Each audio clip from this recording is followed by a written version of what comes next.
Pendant 150 millions d'années, les mammifères n'ont jamais dépassé 5 kg tout en coexistant avec des dinosaures de 30 tonnes. Mais après l'impact de Chicxulub qui a refroidi la Terre de 28 degrés pendant 2 ans, ces survivants à sang chaud ont conquis chaque continent, produisant des mammouths de 4 mètres de haut en Sibérie gelée, des paresseux terrestres de 6 mètres en Amérique du Sud et des éléphants nains de 90 cm sur des îles isolées, prouvant que la capacité de réguler la température corporelle à 37 degrés était la clé pour dominer une planète qui alternait entre âge glaciaire tous les 100 000 ans. Abonnez-vous à la chaîne, laissez votre like et commentez de quelle partie du monde vous regardez. Détendez-vous, installez-vous confortablement et préparez-vous pour ce voyage. Est-ce que tu t'es déjà demandé à quoi ressemblait la vie sur Terre alors que les dinosaures dominaient le monde et ce que faisaient les tout premiers mammifères pendant ce temps-là? Pendant plus de 150 millions d'années, les dinosaures étaient les véritables géants de la planète. Ils imposaient leur présence dans tous les coins du globe, des étendues luxuriantes aux régions semi-désertiques, certains atteignant des poids absolument incroyables, jusqu'à 30 tonnes pour les plus gros comme l'Argentinosaurus ou le Dreadnoughtus. Leur supériorité était telle qu'ils occupaient presque toutes les niches écologiques majeures à la surface de la Terre, que ce soit en tant qu'herbivores, carnivores ou omnivores, alors que ces reptiles gigantesques marchaient, couraient, nageaient et même volaient pour certains. Il existait déjà un autre groupe d'animaux, bien plus discrets et bien moins spectaculaires, les mammifères primitifs. Ces premiers mammifères n'avaient clairement pas le luxe de s'imposer ou de prendre beaucoup de place. La vie sous la domination des dinosaures les obligeait à être très prudents et à redoubler d'astuces pour survivre. Imagine un animal de à peine 5 kg, pas plus grand qu'un chat parfois, qui doit évoluer en permanence dans l'ombre, éviter la lumière du jour pour ne pas finir entre les crocs d'un prédateur spectaculaire. C'est exactement le genre de quotidien qu'il menait. La plupart des mammifères d'alors étaient nocturnes, continents préférant sortir explorer et se nourrir lorsque les grands carnivores dormaient ou étaient moins actifs. De cette façon, ils pouvaient passer inaperçus et limiter les interactions dangereuses avec des animaux infiniment plus grands et puissants qu'eux. Les niches écologiques auxquelles les mammifères primitifs avaient accès étaient donc forcément limitées. Impossible de concurrencer un tricératops pour brouter les grandes fougères ou de rivaliser avec des théropodes affamés pour chasser des proies de plusieurs centaines de kilos. À la place, ces petits animaux devaient se contenter de ce que les géants laissaient derrière eux ou de ce qu'ils ne pouvaient tout simplement pas atteindre ou digérer. Leur régime alimentaire était alors principalement composé d'insectes, de petits animaux, d'œufs parfois et de végétaux accessibles, comme des graines ou des fruits tombés. Cette spécialisation sur des proies modestes ou sur des restes alimentaires allait devenir une redoutable force dans leur histoire évolutive, car elle les entraînait à développer une incroyable ingéniosité pour trouver et exploiter toutes les ressources disponibles, en particulier la nuit, quand les autres dormaient. Ce mode de vie, discret et nocturne,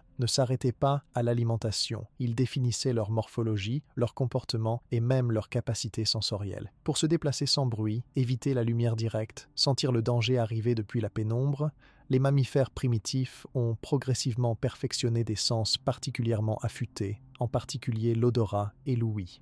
Leur cerveau, déjà différent de celui des reptiles, commençait à se spécialiser pour traiter de nombreuses informations nocturnes, entendre le bruissement d'un prédateur, sentir une proie, éviter un nid de fourmis ou un lézard trop gourmand. Même la structure de leurs yeux en portait la trace, avec des pupilles plus larges, capables de capturer la moindre trace de lumière lunaire ou d'étoile pour se guider dans le noir. Il faut comprendre que tout dans leur biologie, dans leur mécanisme de reproduction, même dans leur façon de réguler leur chaleur, était en quelque sorte une réponse à ce contexte de survie imposé par la présence écrasante des dinosaures. L'un des plus grands atouts des mammifères primitifs consistait justement à maintenir une température corporelle interne stable, ce qu'on appelle l'endothermie. Cela signifie qu'ils pouvaient rester actifs même lorsque la température extérieure chutait, contrairement à la plupart des reptiles qui ralentissaient ou dormaient profondément à la moindre baisse de température. Cette aptitude leur donnait un petit avantage la nuit ou durant les périodes plus fraîches de l'année, leur permettant de prolonger leurs activités de recherche de nourriture à des heures où le danger était un peu moindre. Cette stratégie d'adaptation, on peut la voir comme une école de la flexibilité. À force de se glisser partout, de rester petits, de manger un peu tout et de vivre à l'abri des regards, ces mammifères ont petit à petit développé une extraordinaire capacité à s'ajuster, à apprendre, à inventer des solutions là où la compétition était trop féroce pour les plus grands. Les premiers mammifères qui ont arpenté la Terre ressemblaient parfois à des musaraignes, d'autres à des rats ou des taupes en miniature, et quasiment tous avaient en commun un mode de vie souterrain ou semi-souterrain. Certains creusaient, d'autres grimpaient, mais tous cherchaient à limiter au maximum les risques. Leur cycle de vie était souvent court, avec de nombreuses portées sur l'année, stratégie classique pour des animaux exposés à une forte mortalité. Plus on fait de petits, plus on augmente les chances qu'au moins une partie survive assez longtemps pour se reproduire à son tour. Un autre point intéressant, c'est que cette longue période de petitesse n'était pas un simple accident ou une phase temporaire. Cela a vraiment forgé l'identité même du groupe. La discrétion, la prudence, la capacité à exploiter des ressources délaissées par d'autres sont devenues de véritables marques de fabrique des mammifères primitifs. Beaucoup des familles de mammifères que l'on connaît aujourd'hui possèdent encore ces traits, même si leurs descendants ont fini par investir des niches bien plus variées après la disparition des dinosaures. Finalement, c'est justement cette préparation forcée à la flexibilité qui a fait des mammifères des survivants lors de la crise du Crétacé-Paléogène, alors que l'autre camp, les dinosaures, faute de capacité à s'adapter aussi rapidement à une nouvelle catastrophe, allait disparaître presque totalement. Ce passé d'ombre et de discrétion a construit les bases d'une conquête future, bien différente, mais il reste fondamental pour comprendre comment et pourquoi les mammifères ont pu émerger comme les nouveaux maîtres de la Terre après la disparition des reptiles géants. À cette époque reculée, il n'y avait donc rien qui pouvait laisser présager le triomphe de ces petits animaux. Les dinosaures étaient partout, dans les airs, sur Terre, parfois même dans des milieux aquatiques, et contrôlaient tous les systèmes alimentaires majeurs. Les mammifères, eux, sous la lumière discrète de la Lune, exploraient, fouillaient, cherchaient, s'adaptaient et attendaient simplement leur heure sans le savoir. Cette patience évolutive, forcée par la contrainte et le danger, est sans doute ce qui donnera toute sa puissance à leur histoire sur la planète, et ce qu'on voit plus tard comme leur formidable capacité à saisir toutes les opportunités offertes par l'évolution. Il ne faut pas imaginer pour autant que les mammifères vivaient dans un monde totalement séparé ou paisible. Ils étaient entourés de risques constants. Il y avait bien sûr le danger des dinosaures carnivores, mais aussi la compétition avec d'autres petits animaux, oiseaux primitifs, reptiles, amphibiens, sans compter les catastrophes naturelles régulières qui transformaient le paysage. Vivre sous terre présentait des menaces, comme les inondations soudaines ou le manque d'oxygène. Mais cela offrait une protection relative contre les grands prédateurs et contre les variations climatiques brutales en surface. Ce choix écologique d'être petit et caché signifiait aussi que les mammifères développaient des cycles de vie adaptés à des habitats très disparates et souvent instables sur le long terme.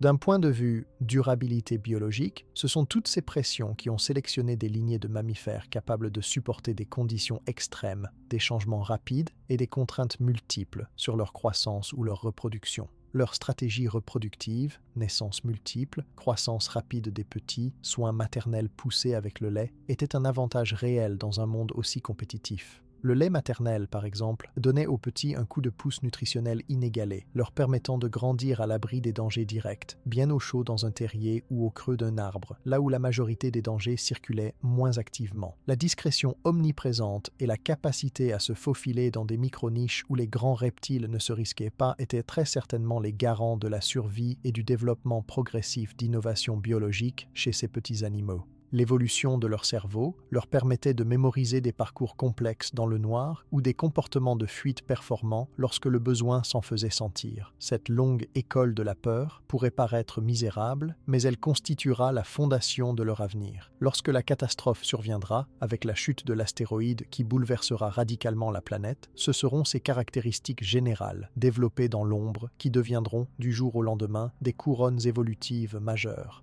En somme, le grand règne des dinosaures a imposé aux mammifères un mode de vie marqué par la discrétion, l'adaptabilité et une exploitation maximale des ressources disponibles la nuit ou en cachette. Dans un univers dominé par des créatures gigantesques, les petits mammifères ont trouvé leur place dans l'ombre, ce qui leur a permis de surmonter les pires épreuves et de développer de nombreuses innovations qui façonneront le règne animal par la suite.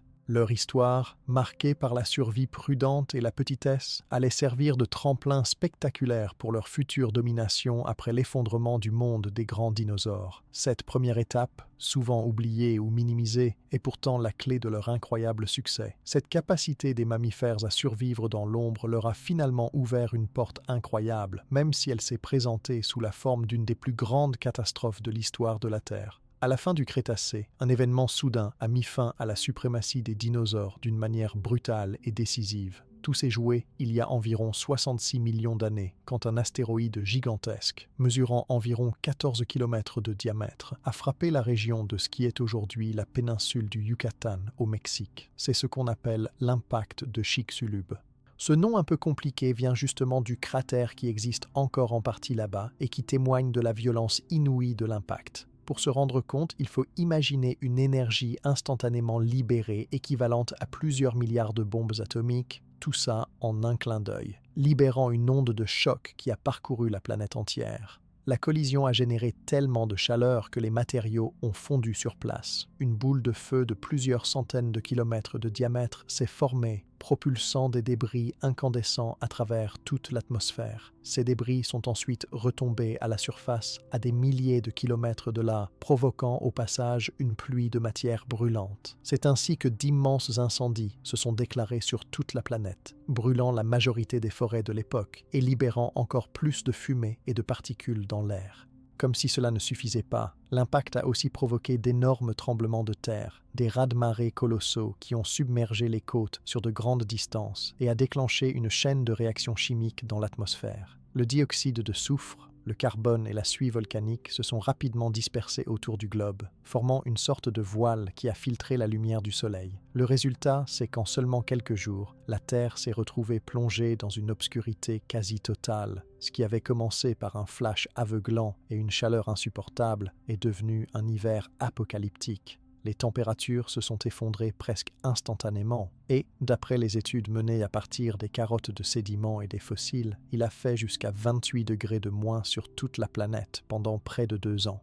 Imagine un monde qui passe soudainement d'un environnement luxuriant, où les plantes poussent vite et nourrissent une multitude d'animaux, à un désert glacial où plus rien ne pousse. C'est précisément ce qui s'est passé quand l'impact de Chicxulub a bouleversé la planète entière. Ce refroidissement soudain, conjugué à la disparition presque généralisée de la lumière du soleil, a eu des conséquences dramatiques sur les chaînes alimentaires. Les plantes ont été les premières victimes. Sans lumière, la photosynthèse ne fonctionnait plus, alors elles sont mortes en masse, et c'est tout l'écosystème qui s'est effondré derrière elles. Les herbivores ont été touchés en premier, puis leurs prédateurs, incapables de trouver suffisamment de nourriture pour survivre. Les plus grands animaux, notamment les dinosaures, entraient dans une situation de crise, car leur grande taille exigeait beaucoup d'énergie et un approvisionnement constant en nourriture. Avec le manque de ressources, ils se sont rapidement retrouvés sur le fil du rasoir, et la plupart n'ont pas tenu très longtemps face à la famine généralisée. L'ampleur de cette extinction massive ne s'arrête pas aux seuls dinosaures. En effet, environ 75% des espèces animales et végétales connues ont disparu à cette période, selon les archives fossiles. Les océans n'ont pas été épargnés. De nombreux groupes de plancton, d'ammonites, de poissons et de reptiles marins se sont effondrés eux aussi. Sur Terre comme dans l'eau, c'était un véritable bouleversement, presque une remise à zéro du monde vivant. Pourtant, au milieu de ce chaos, certains groupes d'animaux se sont montrés plus résilients que d'autres. Et c'est là que le cas des mammifères devient vraiment fascinant. Ce qui a vraiment sauvé une partie des mammifères, c'est justement tout ce que leur ancienne vie dans l'ombre leur avait appris. Rester petits, discrets, flexibles, capables de résister à des variations rapides de l'environnement. Beaucoup de mammifères de cette période étaient de petite taille, pesant généralement moins de 5 kg. Ce détail change toute la donne en situation de crise, parce qu'un animal plus petit a moins besoin d'énergie chaque jour et peut survivre plus longtemps avec des ressources limitées. De plus, la majorité des mammifères étaient déjà nocturnes, donc habitués à chercher leur nourriture dans des conditions de faible luminosité, ce qui est devenu vital dans une planète quasi plongée dans la nuit pendant des mois. Il y a un autre élément crucial. Contrairement à beaucoup de reptiles, les mammifères sont à sang chaud. On dit d'eux qu'ils sont endothermes, cela veut dire qu'ils peuvent maintenir leur température corporelle stable en dépit de ce qui se passe autour d'eux. Dans un contexte où la température chute brutalement et où le soleil se fait rare, c'est un avantage énorme parce que cela leur permettait de continuer à être actifs, à chercher à manger, pendant que beaucoup d'autres animaux devenaient léthargiques ou mouraient de froid. Ils pouvaient également profiter de caches naturelles, comme les terriers ou des anfractuosités dans les rochers, qui les protégeaient au moins partiellement des pires variations climatiques. Les mammifères étaient aussi souvent omnivores ou insectivores, moins dépendants d'un seul type de plante ou d'un seul régime alimentaire. Lorsqu'il n'y avait plus assez de fruits, ils pouvaient manger des œufs, des racines ou même se nourrir de charognes. Cette flexibilité alimentaire est un facteur capital dans une crise où la chaîne alimentaire est déstabilisée.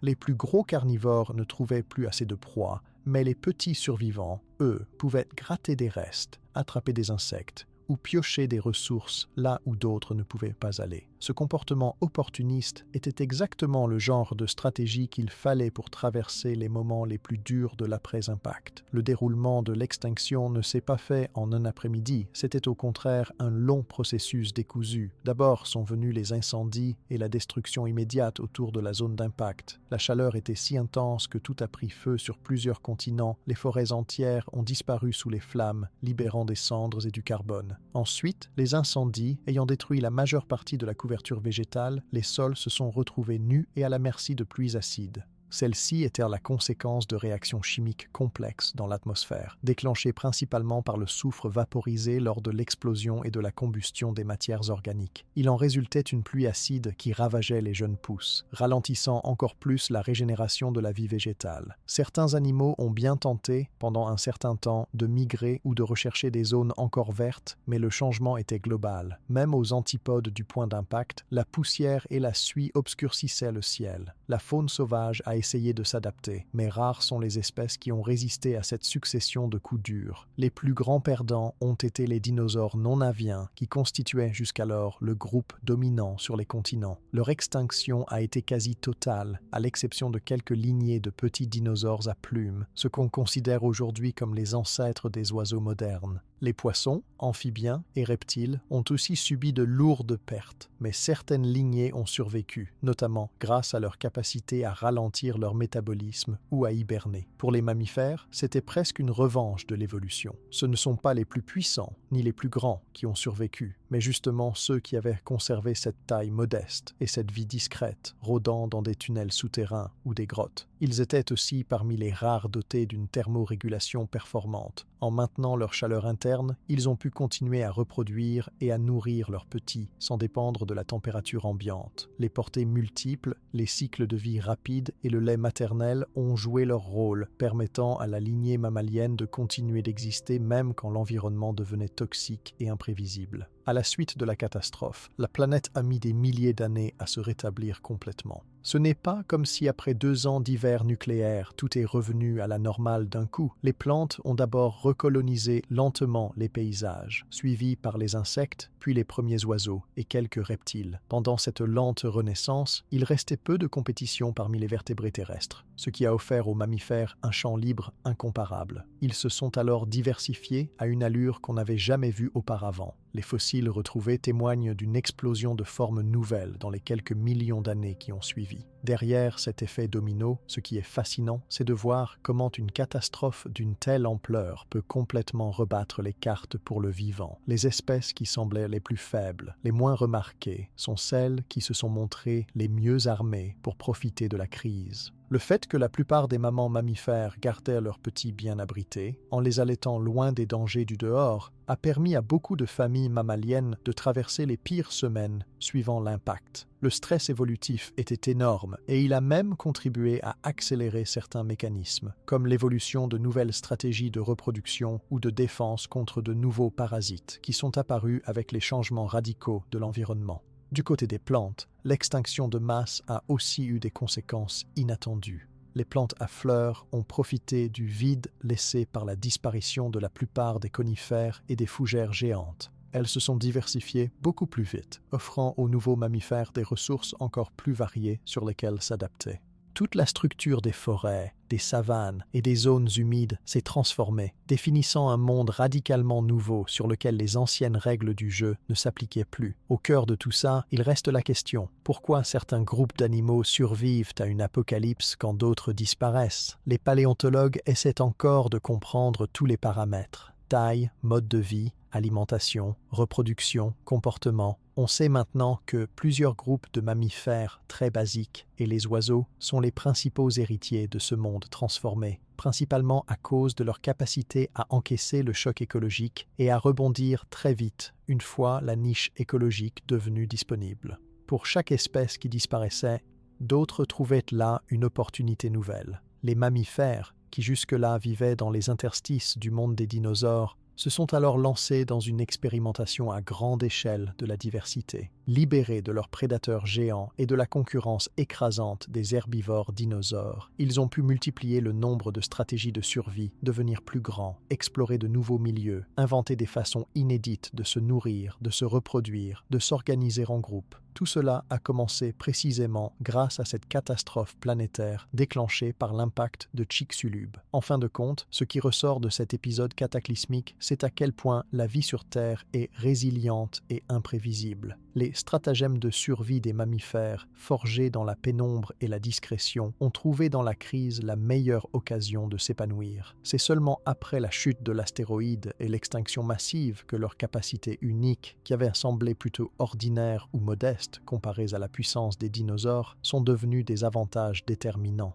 L'histoire de l'impact de Chicxulub n'est donc pas seulement celle d'une disparition, elle marque aussi le véritable point de départ de la conquête du monde par les mammifères, qui allaient désormais pouvoir occuper toutes les niches écologiques libérées et inventer des formes de vie encore jamais vues sur la planète. Après le grand bouleversement provoqué par la chute de l'astéroïde, la planète est restée profondément transformée, et la vie à la surface n'avait plus grand-chose à voir avec ce qui existait avant. À ce moment-là, certains traits particuliers des mammifères leur ont donné un sérieux coup de pouce pour exploiter les nouvelles conditions. Et parmi toutes ces caractéristiques, la capacité à garder son corps à la même température, appelée endothermie, a été l'un de leurs plus gros atouts. La différence entre les animaux à sang chaud, qui gardent une température stable, et ceux à sang froid, comme la majorité des reptiles, ce n'est pas juste une question d'être frileux ou pas. C'est un vrai changement dans la façon de survivre, de bouger et même de gérer son énergie au quotidien. Chez les mammifères, l'endothermie veut dire qu'ils sont capables de produire de la chaleur à l'intérieur de leur corps en brûlant ce qu'ils mangent. Leur température tourne souvent autour de 37 degrés, quelle que soit la météo dehors, qu'il fasse une chaleur écrasante ou un froid polaire. Ce système marche grâce à différents mécanismes, des poils ou de la fourrure qui gardent la chaleur, une graisse sous la peau, et surtout une régulation complexe avec le cerveau qui commande tout ça. L'avantage de cette technique, c'est que même quand il fait très froid, comme juste après la catastrophe de Chicxulub, un mammifère peut rester actif, chercher sa nourriture, se déplacer et même continuer à se reproduire. Les reptiles, qui eux doivent compter sur la température du sol ou du soleil pour fonctionner à plein régime, sont largement bloqués dès que la température descend brutalement. C'est justement ce trait qui a sauvé beaucoup de mammifères primitifs lorsque la température a chuté de près de 28 degrés en très peu de temps, après que la poussière et la fumée de l'astéroïde ont recouvert la planète. Ceux qui étaient capables de garder leur chaleur interne ont continué à gigoter pendant que d'autres animaux, figés par le froid, tombaient comme des mouches. Cela a changé la donne aussi pour la nourriture. Quand la plupart des reptiles étaient obligés de rester cachés, frigorifiés, incapables de courir après une proie ou de creuser à la recherche de racines, les mammifères, eux, pouvaient continuer leurs expéditions. Pour des animaux opportunistes, c'était l'idéal, parce que toute source de nourriture, même limitée, pouvait être exploitée sans vraie concurrence. Mais l'endothermie, ce n'est pas seulement une protection contre le froid. Cela joue aussi beaucoup dans la rapidité de croissance et la capacité à se reproduire dans des conditions compliquées. Contrairement à beaucoup de reptiles qui pondent des œufs et laissent ensuite la nature faire le reste, la majorité des mammifères mettent au monde des petits déjà formés, souvent après une gestation bien protégée à l'intérieur du corps de la mère. La chaleur corporelle régulière permet au fœtus de se développer rapidement et en sécurité sans dépendre de la température extérieure. C'est encore plus vrai après une catastrophe climatique ou un changement brutal d'environnement. Les bébés mammifères, dès la naissance, peuvent compter sur la chaleur de leur mère, le lait nourrissant et la protection d'un nid douillet, toutes choses qui gagnent en importance quand la planète traverse une crise. Il y a aussi le fait que l'endothermie favorise une sorte de liberté horaire chez les mammifères. Les reptiles, en général, doivent profiter des moments précis de la journée où le soleil chauffe bien pour sortir ou chasser. Si le temps est nuageux, pluvieux ou froid, ils deviennent apathiques, ralentis, parfois incapables de bouger pendant des heures, voire des jours. Les mammifères, de leur côté, sont libres d'être actifs la nuit, à l'aube, en pleine tempête, ou même au cœur de l'hiver. Ce n'est pas seulement un détail. Dans un environnement secoué par des catastrophes, où il faut parfois saisir la moindre chance pour se nourrir ou se reproduire, cette régularité d'activité fait toute la différence. L'une des conséquences de cette physiologie, c'est que le cœur et les poumons sont aussi plus efficaces. Le sang circule vite, emporte l'oxygène partout, et le cerveau reçoit toujours de l'énergie, ce qui permet de rester vigilant, apprendre, mémoriser des trajets, ou inventer de nouveaux moyens pour survivre. Même dans un monde en ruine, avec peu de ressources, les mammifères pouvaient adapter leurs habitudes sur le vif, explorer des coins délaissés, inventer de nouvelles façons de s'abriter. L'évolution de leur cerveau, aidée par un métabolisme élevé, leur offrait la possibilité de comprendre des situations variées et d'essayer des stratégies différentes en fonction de l'urgence. Il faut aussi rappeler que cette capacité à maintenir une chaleur constante, ça demande quand même beaucoup d'énergie. Les mammifères doivent manger plus souvent que des reptiles pour garder leur niveau d'énergie au top. Mais dans une planète pleine d'opportunités, parce que les gros prédateurs ont disparu, cela ne posait pas trop de soucis au départ. Les petits mammifères pouvaient dénicher des repas là où personne d'autre ne fouillait, manger des graines tombées, croquer des insectes cachés sous les pierres, ou même picorer quelques restes trouvés dans la terre. Ils étaient particulièrement créatifs, et le fait d'être actifs toutes les heures du jour ou de la nuit leur permettait même de survivre à une concurrence féroce entre survivants. La viviparité, ou capacité à mettre au monde des petits vivants plutôt que de simples œufs, a été renforcée par l'endothermie.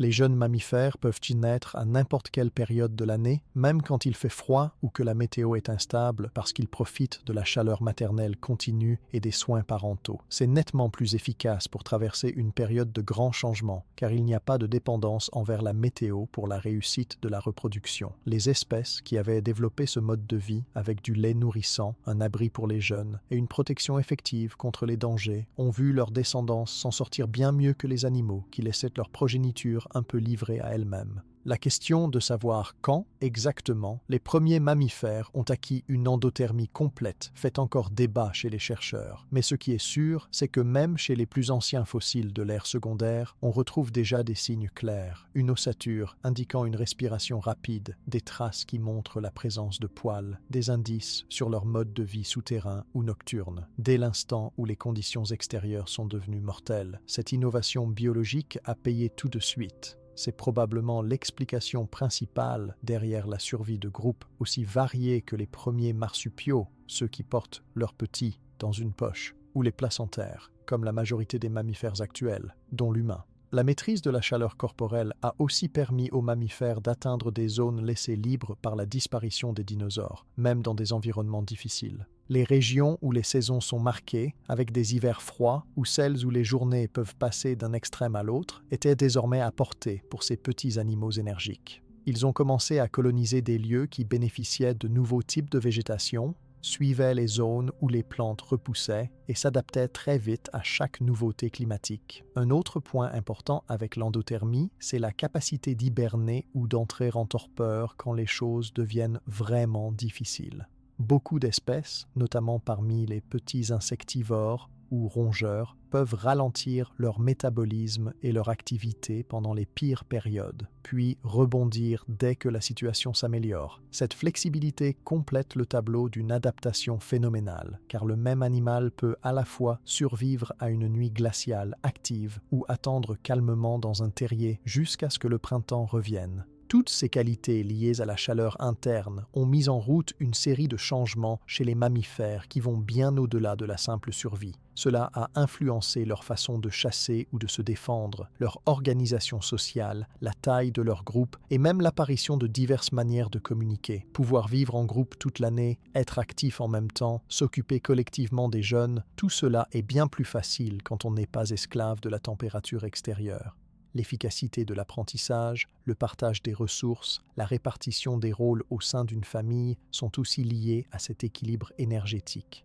Dans la nature, la chaleur représente une sorte de monnaie d'échange et chez les mammifères, elle se transforme rapidement en initiatives de toutes sortes. Ils se sont mis à inventer des abris, à se coller en boule pour garder leur chaleur, à répartir les ressources en partageant la nourriture trouvée, ou à adapter leur pelage en fonction des saisons pour limiter les pertes d'énergie. Chaque nouvelle adaptation renforçait leur place dans des milieux variés, et cette biodiversité grandissante s'est accélérée chaque fois que la planète traversait une crise. L'autre aspect, c'est l'incroyable évolution du cerveau des mammifères, qui doit justement fonctionner sans interruption grâce à une température stable. L'intelligence, la mémoire, la gestion des émotions, la capacité d'imiter ou d'apprendre les comportements utiles sont des atouts évidents pour exploiter les moindres ressources et éviter les pièges d'un terrain accidenté. Ce boost neuronal s'est accompagné d'une meilleure perception du monde extérieur. Sensations tactiles,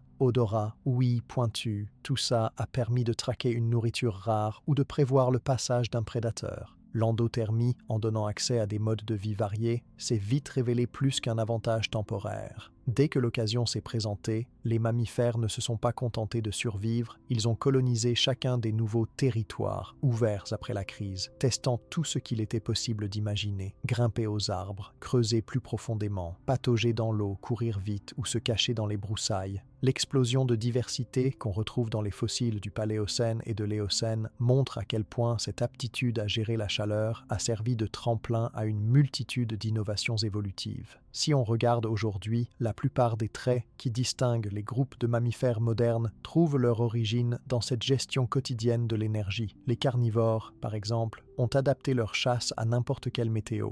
Les herbivores peuvent s'activer tôt le matin, éviter la chaleur du midi, ou profiter des périodes fraîches pour éviter les prédateurs.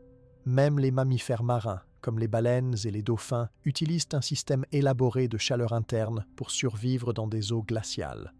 Ce pouvoir de régulation n'a pourtant pas été sans coût. Les mammifères ont été poussés, génération après génération, à trouver de nouveaux aliments, à occuper des niches écologiques délaissées, et parfois à inventer de nouveaux styles de vie pour compenser un métabolisme exigeant. La compétition a poussé certains groupes à devenir minuscules et passer inaperçus, tandis que d'autres répondaient aux défis en grossissant, histoire de tenir plus longtemps sans manger ou de faire peur aux nouveaux prédateurs. Le passage à une dominance mammalienne sur la planète reste une leçon biologique sur la valeur de l'énergie. Pour chaque situation extrême, un petit groupe de survivants assez créatifs et préparés a su tirer parti de ces particularités pour faire face à un environnement transformé. Les scientifiques découvrent encore aujourd'hui des fossiles et des traces d'adaptations anciennes qui prouvent que l'endothermie a été la clé de dizaines d'expérimentations naturelles, en donnant aux mammifères un ticket d'entrée pour toutes sortes de territoires difficiles, inhospitaliers, imprévisibles, des déserts glacés aux forêts chaudes et humides. Ce qui a commencé comme une simple stratégie pour passer la nuit à l'abri des prédateurs s'est avéré, des millions d'années plus tard, l'un des plus gros avantages dans la grande course de l'évolution. L'histoire de l'endothermie chez les mammifères, c'est celle d'un pari réussi sur l'autonomie.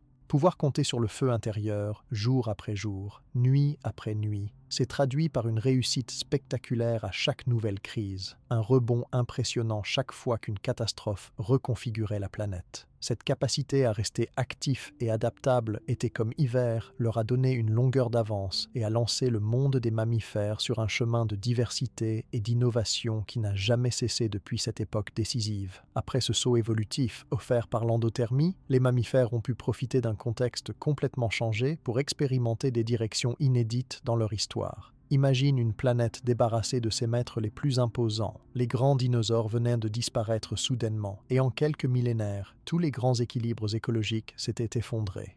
Ce vide, cette disparition d'ennemis traditionnels, a transformé la terre ferme, mais aussi beaucoup d'écosystèmes aquatiques, en une vaste zone d'opportunité où l'innovation était presque inévitable. Ce phénomène-là est appelé par les biologistes radiation adaptative, c'est-à-dire une véritable explosion de diversité où les formes de vie qui arrivent à survivre peuvent soudain, faute de concurrence, tester de nouvelles façons de vivre, de manger, de bouger et même d'interagir avec l'environnement. Pour les mammifères, c'était une chance unique. Pendant tout le règne des dinosaures, la plupart des espèces actives restaient petites, nocturnes, discrètes, coincées dans la marge écologique. Mais face au vide laissé par la disparition des plus grands prédateurs et des herbivores massifs, les descendants de ces survivants miniatures ont pu grandir, grimper, creuser, sauter ou s'étendre dans des directions qu'ils n'avaient jamais explorées. D'un côté, les plus petits ont perfectionné leur capacité à ronger, grimper ou creuser pour dénicher de la nourriture un peu partout, donnant naissance à la lignée des premiers insectivores, rongeurs ou animaux fouisseurs.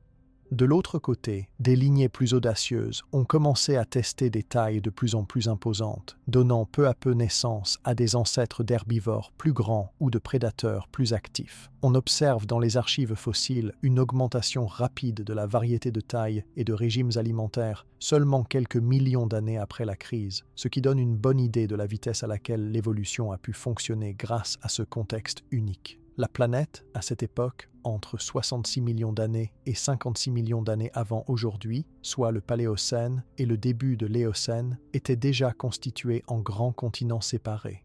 Les faunes et flores de chaque région allaient donc évoluer de façon plus ou moins indépendante. L'Amérique du Sud, l'Afrique, l'Eurasie, l'Australie et l'Amérique du Nord accueillaient chacune des lignées de mammifères différentes qui divergeaient rapidement selon les conditions locales. Ce phénomène, appelé vicariance, fait qu'on voit apparaître sur chaque continent des groupes très originaux, parfois sans équivalent ailleurs dans le monde. Cela explique que, même aujourd'hui, on retrouve sur certains continents des animaux tout à fait uniques, comme les marsupiaux d'Australie ou des familles spécifiques à l'Afrique ou à l'Amérique du Sud. Les chercheurs ont montré que moins de 10 millions d'années étaient nécessaires pour que se développe la majorité des ordres modernes de mammifères. C'est très court à l'échelle du temps géologique. Pendant les périodes de calme, l'évolution peut sembler lente, mais après un choc comme celui de la fin du Crétacé, tout s'accélère énormément. On pense que cette phase a vu la naissance des ancêtres de presque tous les groupes principaux actuels, carnivores, primates, cétacés, rongeurs, proboscidiens, ceux des éléphants, et bien d'autres. La variété de formes, de tailles, de comportements explose littéralement pendant cette période. Ce qui frappe quand on regarde les fossiles du début de ce renouveau, c'est le panel de régimes alimentaires test. Certains mammifères exploraient les forêts denses, se spécialisant dans la consommation de fruits, de feuilles tendres ou de graines. D'autres sont devenus des chasseurs opportunistes ou des mangeurs d'insectes, exploitant les ressources laissées par la disparition des reptiles et contribuant à équilibrer la chaîne alimentaire naissante. Les premières formes semi-aquatiques commencent aussi à apparaître assez vite, profitant des cours d'eau, des deltas et des zones côtières nouvellement libérées des grands reptiles marins.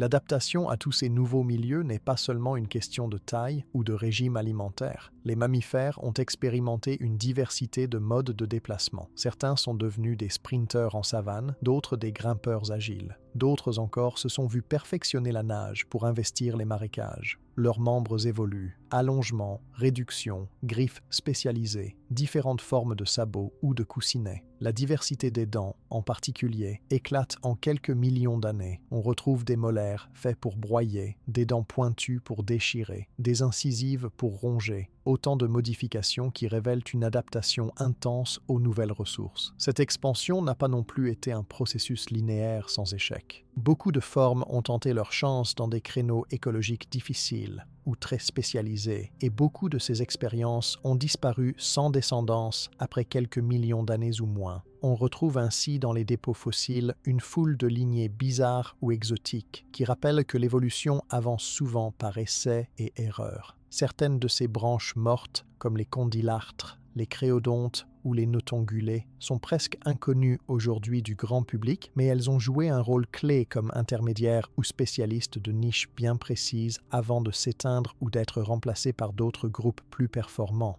Ce qui est aussi remarquable, c'est l'apparition progressive de formes sociales ou de comportements de groupe chez certains mammifères dans cette période.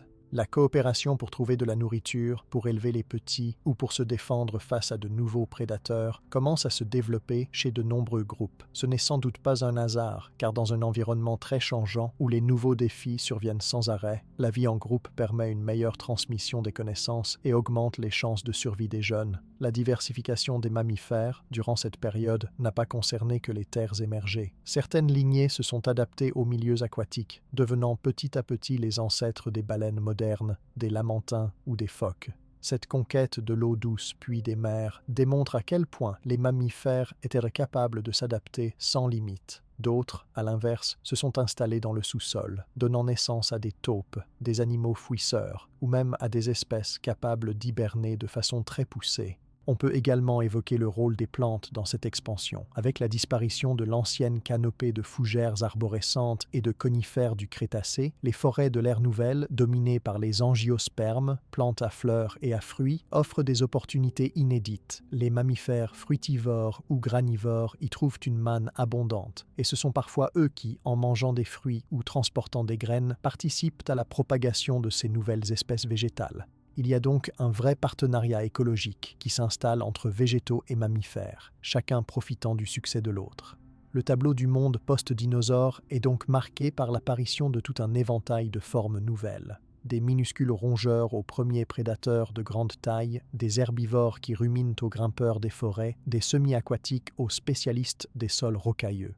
Sur chaque continent, cette histoire a ses particularités, ses avatars uniques, ses succès locaux. En Australie, où la barrière géographique était ancienne, ce sont surtout les marsupiaux qui ont bénéficié d'une diversification phénoménale, donnant naissance à tout un éventail d'animaux que l'on ne retrouve nulle part ailleurs. En Afrique et en Eurasie, les placentaires prennent le dessus, testant toutes les formes possibles, du plus minuscule au plus colossal. Les archives fossiles nous montrent même, lors de certaines périodes particulièrement chaudes, une accélération de la diversification. Les climats tropicaux, les forêts denses, les savanes récentes, chaque nouveau paysage est exploré en quelques générations par des groupes nouveaux. Les paléontologues peuvent suivre cette diversité à travers les dents, les os, les griffes, identifiant parfois des familles entières sur la seule base des mâchoires trouvées sur un site d'Afrique ou d'Asie. Il est frappant de noter à quel point cette explosion de diversité est restée inégalée depuis. Même si la planète a connu d'autres crises climatiques, le monde tel que nous le connaissons aujourd'hui reste la conséquence directe de cette phase de grande expérimentation qui a suivi la fin du règne des dinosaures. Les familles de mammifères qui dominent aujourd'hui, des éléphants aux souris, des baleines aux chauves-souris, tirent presque toute leur origine de cette période extraordinairement créative. Ce foisonnement n'a évidemment pas profité qu'aux mammifères terrestres. Les chauves-souris, par exemple, sont apparus très tôt dans cette phase d'expansion, profitant des forêts nouvellement apparues pour s'adapter au vol et à la vie nocturne. D'autres groupes, moins visibles mais tout aussi importants, comme les insectivores ou les micromammifères, ont discrètement colonisé les coins les plus inaccessibles ou les plus ingrats. L'impact de cette diversification rapide n'est pas limité à la quantité d'espèces ou aux formes différentes. Il est visible dans la façon dont les mammifères se sont mis à remodeler les écosystèmes autour d'eux, leur influence sur la végétation, la dispersion des graines, la pression sur leurs proies ou la compétition avec d'autres animaux a fait évoluer tout un tas d'autres groupes en parallèle. Oiseaux, reptiles survivants, amphibiens ou même certains insectes. C'est tout l'ensemble de la planète qui s'est rééquilibré autour de cette nouvelle dominance mammalienne. Ce qui ressort vraiment quand on regarde cette histoire, c'est la manière dont l'évolution des mammifères n'a jamais suivi un plan précis ou prévisible. Ils ont saisi toutes les occasions, investissant tous les recoins laissés libres, et souvent les espèces les plus spécialisées disparaissaient aussi vite qu'elles étaient apparues. L'histoire récente des mammifères montre bien qu'ils sont devenus des explorateurs, par excellence, capables d'improvisation, mais aussi d'inventer des stratégies sur mesure pour tous les types de milieux. Leur succès, depuis cette période décisive, s'appuie autant sur la capacité à former des lignées très spécialisées que sur le fait qu'ils laissent toujours derrière eux un stock d'espèces plus généralistes, prêtes à bondir sur la moindre opportunité offerte par l'évolution ou une crise future. Ce dynamisme n'a fait que s'amplifier pendant les millions d'années qui ont suivi. Les contours des continents et des mers, les climats instables, les périodes de glaciation sont autant de facteurs qui ont poussé cette diversité jusqu'à ses limites. Les mammifères ont réagi à chaque défi en inventant de nouvelles formes, en migrant, en s'adaptant sans cesse. Aujourd'hui, Si on regarde la variété des mammifères sur Terre, c'est l'héritage direct de cette époque où tout était possible, où chaque mutation, chaque essai, chaque comportement inédit pouvait être tenté. Si on veut vraiment comprendre pourquoi les mammifères occupent une telle place dans le monde vivant, il faut revenir à cette ouverture écologique exceptionnelle du Paléocène et de l'Éocène. C'est là que tout commence. La planète vient juste de se reconstruire. Il n'y a plus de géants pour bloquer la route. Les ressources sont abondantes et les nouveaux venus tentent leur chance sur tous les fronts en quelques milliers d'années seulement. Le succès des mammifères modernes, leur présence presque partout sur la planète, même dans les milieux extrêmes, provient directement de cet épisode d'innovation accélérée, dans lequel chaque espèce, chaque lignée a apporté sa solution au grand puzzle de l'adaptation. Tout cela s'est joué en quelques millions d'années seulement, mais les conséquences se voient encore aujourd'hui dans la diversité, la spécialisation et même la répartition géographique des mammifères vivants. Grâce à cette explosion évolutive consécutive à l'extinction des dinosaures, presque chaque niche écologique de la planète s'est retrouvée envahie, modelée et adaptée par les descendants des petits survivants venus de l'ombre. Voilà comment, en si peu de temps à l'échelle de la vie, le monde est devenu le terrain de jeu d'une famille animale dont le plus vieux secret réside dans la capacité à prendre des risques et à s'inventer une nouvelle vie à chaque tournant de l'histoire. Cette dynamique d'innovation rapide qui a vraiment propulsé les mammifères sur le devant de la scène a obligé chaque lignée à inventer de nouvelles manières de s'adapter à des milieux très différents, parfois imprévisibles, parfois hostiles. Après la grande diversification, les mammifères ont commencé à présenter quelques-unes des adaptations morphologiques et physiologiques les plus remarquables qu'on ait observées chez les vertébrés. Ce genre de changement ne s'est pas fait du jour au lendemain. Il a fallu des millions d'années de pressions écologiques, de petits avantages qui se transmettaient de génération en génération à celles qui étaient capables de mieux se nourrir, de mieux se défendre ou tout simplement de survivre dans des conditions changeantes. L'une des premières grandes différences qu'on remarque chez les mammifères, c'est l'évolution de leurs membres. Selon les milieux ou les besoins, ils ont développé soit des sabots épais et robustes pour les courses rapides sur des terrains plats,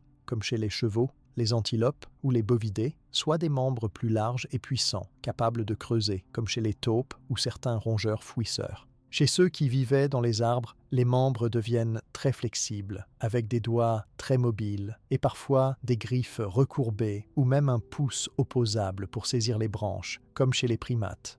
D'autres descendants, qui se sont tournés vers la vie aquatique, ont modifié totalement leur morphologie. Les membres se sont raccourcis, aplatis, transformés en palettes, comme chez les baleines, les dauphins ou les phoques. Tout cela, ce sont des réponses directes à la nécessité de s'adapter à des environnements variés. La spécialisation des dents chez les mammifères est aussi très révélatrice. En observant simplement la dentition d'un animal, on en apprend énormément sur son régime alimentaire, sa technique pour s'alimenter et même sur sa place dans l'écosystème. Certains groupes ont gardé des incisives tranchantes pour couper l'herbe ou ronger du bois, comme les rongeurs.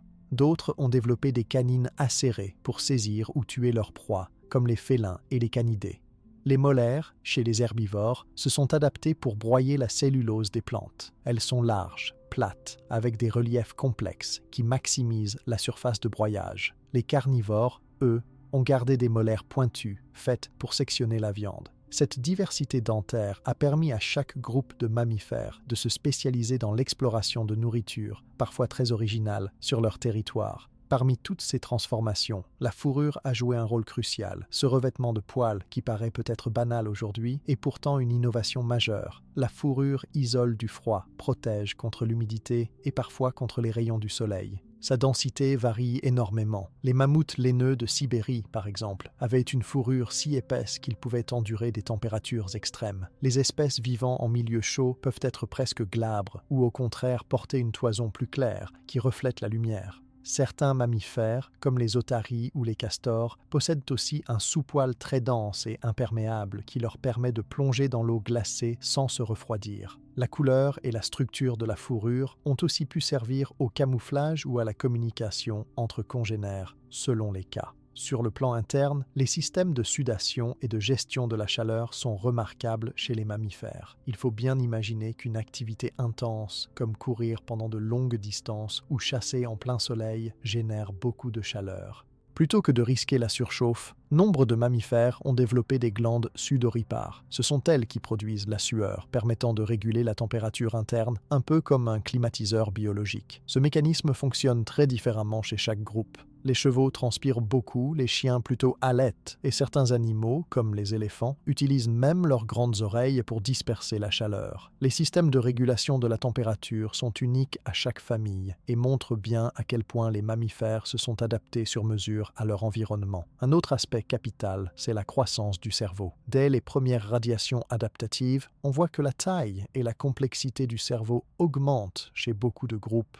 Cette évolution touche surtout une partie bien précise, le néocortex, qui gère les comportements complexes, les stratégies de chasse ou de défense, la reconnaissance des territoires, la communication sociale et la mémoire. Cette augmentation des capacités cérébrales permet des comportements inédits, chasse en groupe, élaboration de pièges, mémorisation des points d'eau ou des cycles saisonniers, adaptation du rythme quotidien en fonction du danger ou des ressources, et même élaboration de vocalisations spécifiques chez certains groupes. Les mammifères sociaux, par exemple, apprennent les uns des autres. Les éléphants imitent la manière de chercher de l'eau. Les loups enseignent à chasser en meute. Même chez des familles plus solitaires, comme les félins, la complexité des comportements de chasse, des jeux et de l'éducation des jeunes est directement liée au développement du cerveau.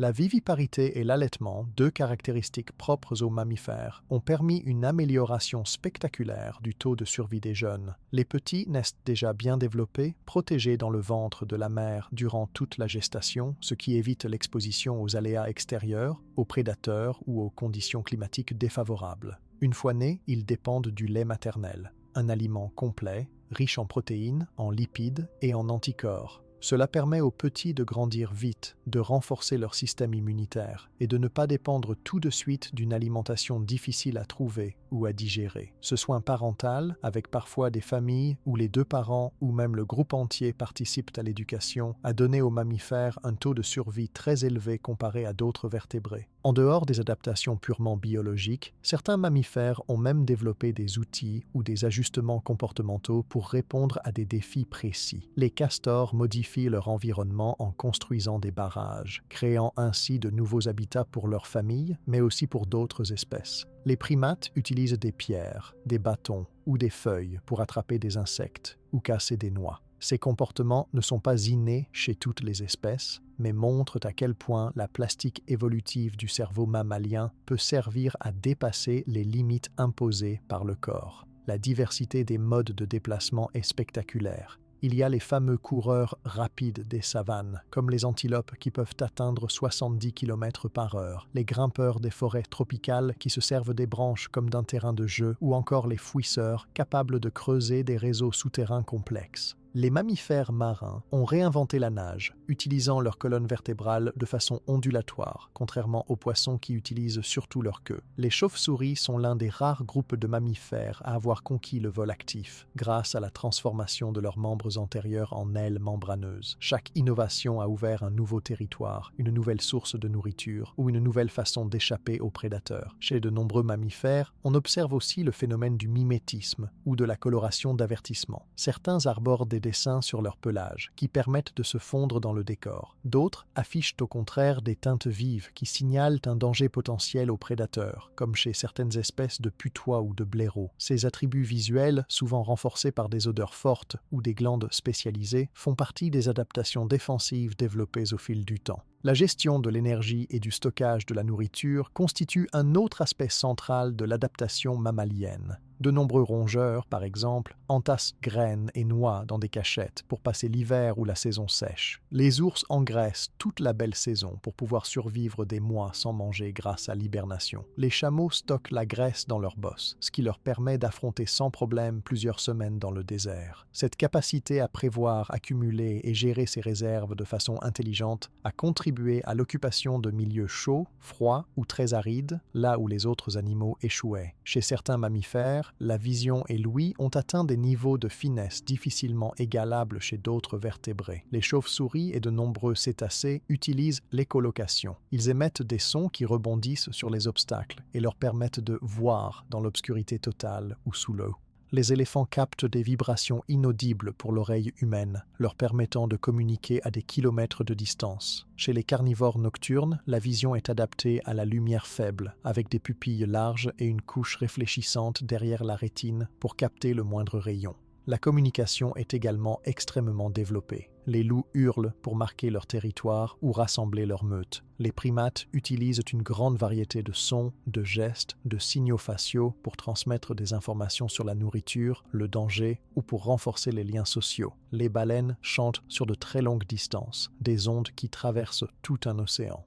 Ce sont des compétences qui nécessitent à la fois un appareil sensoriel avancé et un cerveau capable d'enregistrer, d'analyser et d'apprendre des signaux complexes. Les cycles de vie montrent d'autres formes de plasticité. Beaucoup de mammifères ajustent leur reproduction à la saison, la disponibilité des ressources ou la prédation. Il y en a qui peuvent faire pause dans le développement embryonnaire si les conditions deviennent trop mauvaises, un phénomène nommé diapause embryonnaire. Chez d'autres, la capacité d'hiberner, de migrer ou de mûrir plus tôt suivant la météo permet de finir la croissance à la bonne période. Ces cycles ajustables donnent une flexibilité immense pour traverser les périodes de crise ou de changement climatique. Ce panel d'innovations biologiques et comportementale, cumulée sur des millions d'années, a permis aux mammifères de dépasser chaque nouvelle épreuve de l'évolution. Les modifications du corps, membres, dents, fourrures, organes sensoriels, s'associent à des capacités neurosociales, à l'adaptabilité des cycles de vie, à la coopération familiale ou au partage des tâches. On retrouve cette ingéniosité dans les plaines gelées, dans les forêts tropicales, sous la terre ou dans les mers. Même la longévité et la taille corporelle, qui varient énormément d'un groupe à l'autre, sont gérées de façon souple. Les plus petits mammifères vivent à peine quelques mois, mais peuvent avoir des dizaines de petits en une année. Les grands pachydermes investissent plutôt sur une croissance lente et une vie longue, s'occupant de leurs jeunes sur plusieurs années et transmettant leur savoir sur plusieurs générations. Cette diversité de stratégies dans la croissance et la parentalité est un moteur d'ajustement rapide à chaque contexte, chaque bouleversement local. Ce qui est fascinant, c'est de voir qu'aucun de ces grands changements ne s'est perdu au fil du temps. La plupart des mammifères modernes, qu'ils soient minuscules ou géants, terrestres, aériens ou marins, portent encore l'héritage des anciennes innovations façonnées il y a des millions d'années. Leur histoire collective est d'abord celle d'une sorte de boîte à outils évolutive, remplie de solutions sur mesure pour chaque niche écologique. Si on regarde le monde d'aujourd'hui, avec ses girafes au long cou adaptées à la cime des arbres, ses dauphins hyper équipés pour la chasse sous l'eau, ses taupes quasiment aveugles mais championnes du tunnel, c'est tout ce travail de bricolage évolutif qui saute aux yeux. Finalement, l'installation durable des mammifères sur tous les continents et dans tous les milieux s'est construite grâce à cette accumulation d'innovations corporelles et physiologiques. Ils peuvent grimper, courir, creuser, nager, voler, hiberner, changer de régime alimentaire, communiquer de manière extrêmement sophistiquée et s'adapter aux moindres changements. C'est ce qui leur a permis de rester en tête du jeu évolutif, quelle que soit la crise traversée ou la nouveauté rencontrée sur la planète. Ce vaste éventail d'adaptations, que ce soit pour grimper, courir, creuser, nager ou même voler, a permis aux mammifères de prendre possession de milieux toujours plus originaux et inattendus et, à certains moments, de pousser cette inventivité jusqu'à donner naissance à de véritables géants préhistoriques. Pendant l'essentiel du règne des dinosaures, la plupart des mammifères étaient restés petits, rarement dépassant quelques kilogrammes. Après la disparition brutale des grands reptiles, et grâce à la diversité de formes et de styles de vie développés pendant des millions d'années, la situation s'est renversée. Certains groupes mammaliens ont eu l'opportunité d'atteindre des tailles impressionnantes, parfois comparables ou même supérieures à celles de nombreux dinosaures moyens. En observant les fossiles retrouvés sur tous les continents, on découvre rapidement que la course au gigantisme ne s'est pas jouée de la même façon partout ni chez les mêmes lignées. Sur les terres froides de la Sibérie, la star, ce sont les mammouths laineux. Ces énormes éléphants étaient capables d'atteindre 4 mètres au garrot et un poids d'au moins 6 à 8 tonnes chez les adultes les plus robustes. Adaptés au froid grâce à une fourrure d'une épaisseur exceptionnelle, une couche de graisse sous la peau qui pouvait atteindre 16 cm et de petites oreilles pour limiter les pertes de chaleur, ils sont devenus le symbole ultime de la faune glaciaire du Pléistocène. Les mammouths formaient des troupeaux denses, se déplaçaient sur de longues distances pour pour trouver de nouveaux pâturages et étaient capables d'arracher la végétation enfouie sous la neige grâce à leur défense recourbée et leurs trompes puissantes. Ils arrivaient à supporter des hivers durant parfois plus de 6 mois, là où la nuit polaire plongeait la steppe dans une obscurité glacée. Mais la mégafaune ne s'arrêtait pas aux mammouths. En Amérique du Sud, les paresseux terrestres géants représentaient un autre exemple remarquable d'expérimentation évolutive. Le genre Megatherium, l'un des plus connus, pouvait atteindre 6 mètres de long du museau à la queue et peser approximativement 4 tonnes. On ne retrouve rien de semblable aujourd'hui. Ces animaux passaient la plupart de leur temps au sol, se redressant sur leurs pattes arrière pour attraper les feuilles hautes et utilisant des griffes longues comme une main humaine, soit pour se défendre des prédateurs, soit pour creuser à la recherche de racines ou pour s'accrocher au tronc. L'apparition de ces géants répondait à de nouvelles opportunités écologiques. La présence de vastes savanes boisées, l'absence de très grands carnivores et des ressources végétales abondantes au sortir des cycles glacials. Le gigantisme pouvait émerger aussi sur des continents isolés ou des îles. Sur les îles méditerranéennes ou certains petits archipels, on retrouve la trace d'éléphants nains qui, malgré leur nom, étaient les descendants de lignées géantes. Certains, comme Palaeoloxodon falconeri, ne dépassaient même pas 90 cm au garrot à l'âge adulte, mais leurs ancêtres, sur le continent, étaient 10 fois plus grands. Ce nanisme insulaire est lié au manque de prédateurs et à la limitation des ressources. Moins de concurrence, mais aussi nécessité de limiter son énergie. Au contraire, en Australie ou en Amérique du Sud, on a retrouvé des marsupiaux géants, comme Diprotodon, un cousin lointain des wombats, qui pouvaient atteindre le gabarit d'un rhinocéros, pesant plus de 2 tonnes. Les raisons qui expliquent l'essor, puis, souvent, la disparition de ces géants mammaliens tiennent à la fois à leur environnement et à leurs caractéristiques de vie. La tendance au gigantisme pouvait permettre d'échapper à la prédation, de réguler plus facilement la température corporelle et d'accéder à des ressources inaccessibles pour les plus petits animaux. Un herbivore géant, par exemple, pouvait ronger l'écorce des arbres en période de disette, ou creuser plus profond pour trouver de l'eau ou des racines. Sa grande taille permettait aussi de se déplacer sur de longues distances à la recherche de nourriture, ou de supporter des hivers rigoureux en emmagasinant beaucoup de graisse pour l'hiver. Malgré cette capacité de résilience, la taille imposante venait aussi avec des inconvénients. Grandir impliquait un temps de développement long, des portées peu nombreuses et un besoin alimentaire conséquent. Si le climat changeait trop rapidement, ou si un équilibre écologique était rompu par une sécheresse, la disparition d'une plante essentielle, ou encore l'arrivée de chasseurs efficaces, l'espèce géante avait beaucoup plus de mal à s'adapter en un temps court. C'est ce qu'on observe avec la plupart des extinctions de la mégafaune à la fin du Pléistocène, il y a environ 10 à 15 000 ans. Des périodes de réchauffement rapide, la modification des habitats naturels, parfois l'arrivée de l'homme avec des techniques de chasse sophistiquées, ont coïncidé avec la disparition des mammouths, des paresseux géants, des tigres aux dents de sabre, des mastodontes et de bien d'autres colosses. Le gigantisme existait pourtant dans une multitude de familles de mammifères et ils occupaient toutes sortes de rôles écologiques. Certains géants étaient herbivores, comme les mastodontes et des ancêtres des éléphants, ou Paraceratherium en Eurasie, un animal apparenté au rhinocéros mais sans cornes, qui fut le plus grand mammifère terrestre connu, mesurant probablement 7 mètres de haut et pesant jusqu'à 20 tonnes.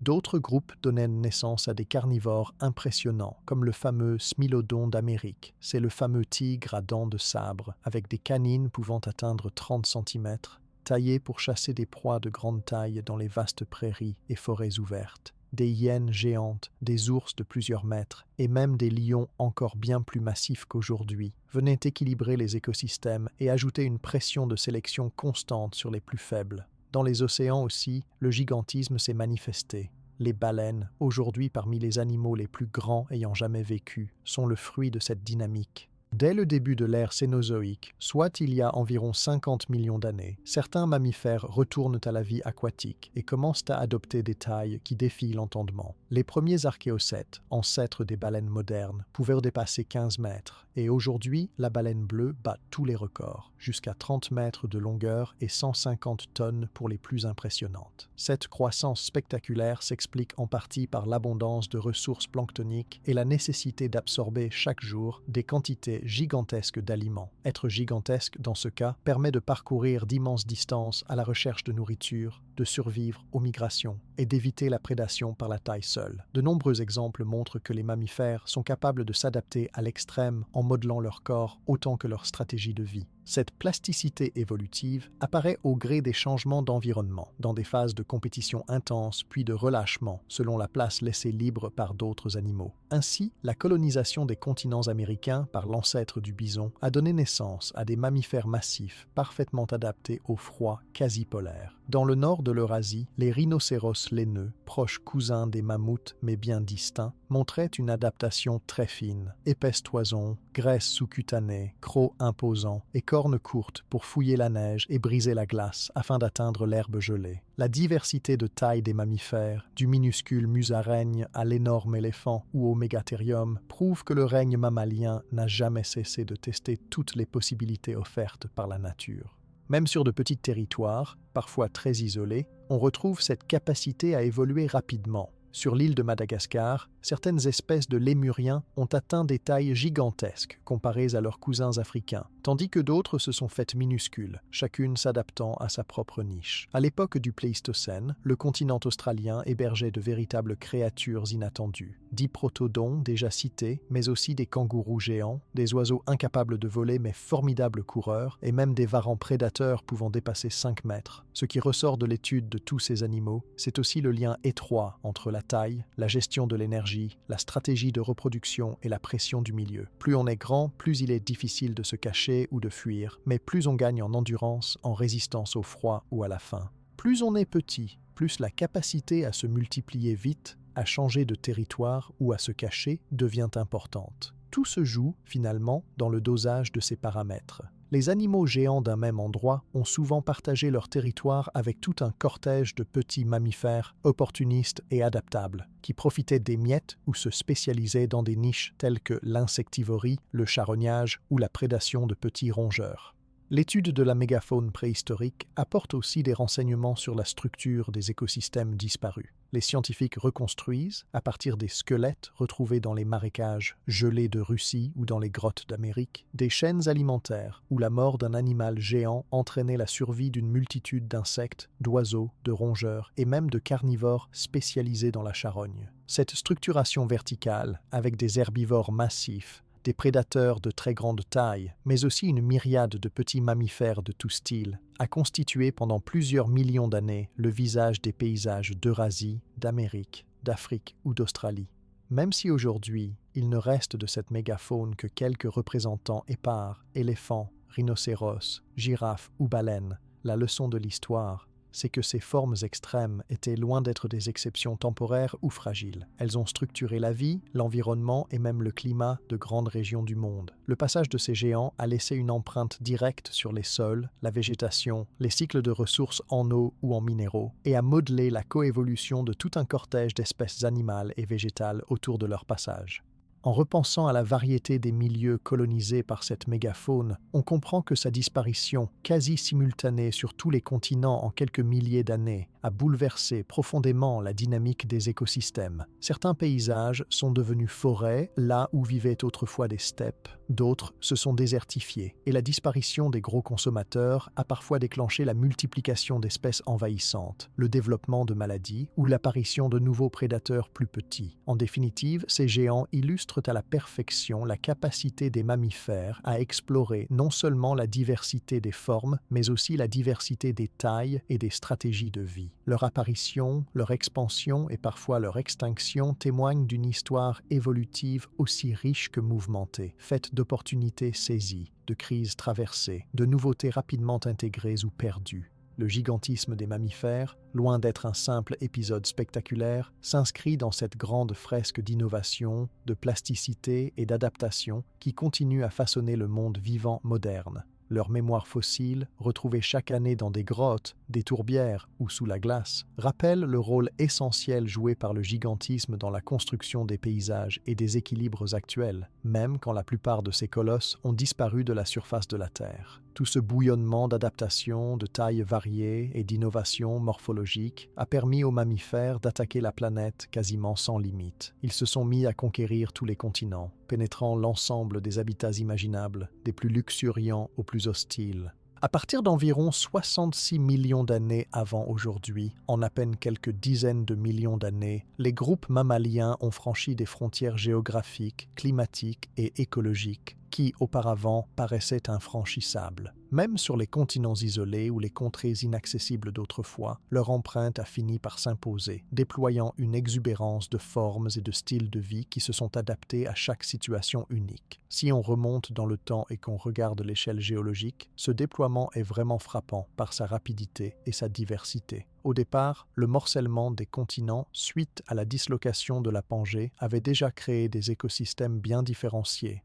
Asie, Afrique, Amérique du Nord, Amérique du Sud, Australie et même l'Antarctique, encore partiellement libres de glace, sont devenus les terrains d'aventure des lignées mammaliennes les plus flexibles et les plus audacieuses. Dans chaque coin perdu de la Terre, là où les dinosaures avaient autrefois dicté la loi, des mammifères ont peu à peu remplacé la faune précédente, investissant, voire remodelant les chaînes alimentaires du haut en bas avec leur propre dynamique. Les fossiles découverts aujourd'hui témoignent de ces conquêtes. On retrouve partout les traces de cette colonisation menée parallèlement sur plusieurs continents, parfois avec des espèces comparables qui évoluaient séparément, parfois avec l'apparition de familles totalement uniques qui n'auraient jamais vu le jour sans cette géographie éclatée. La forêt tropicale, par exemple, offre un livre ouvert sur cette histoire de conquête. Dès le Paléocène, donc il y a environ 65 millions d'années, des groupes de petits mammifères grimpeurs, comme les premiers primates ou certains marsupiaux, explorent la canopée, exploitant les fruits, les feuilles tendres, les insectes et même s'essayant au vol plané dans certains cas.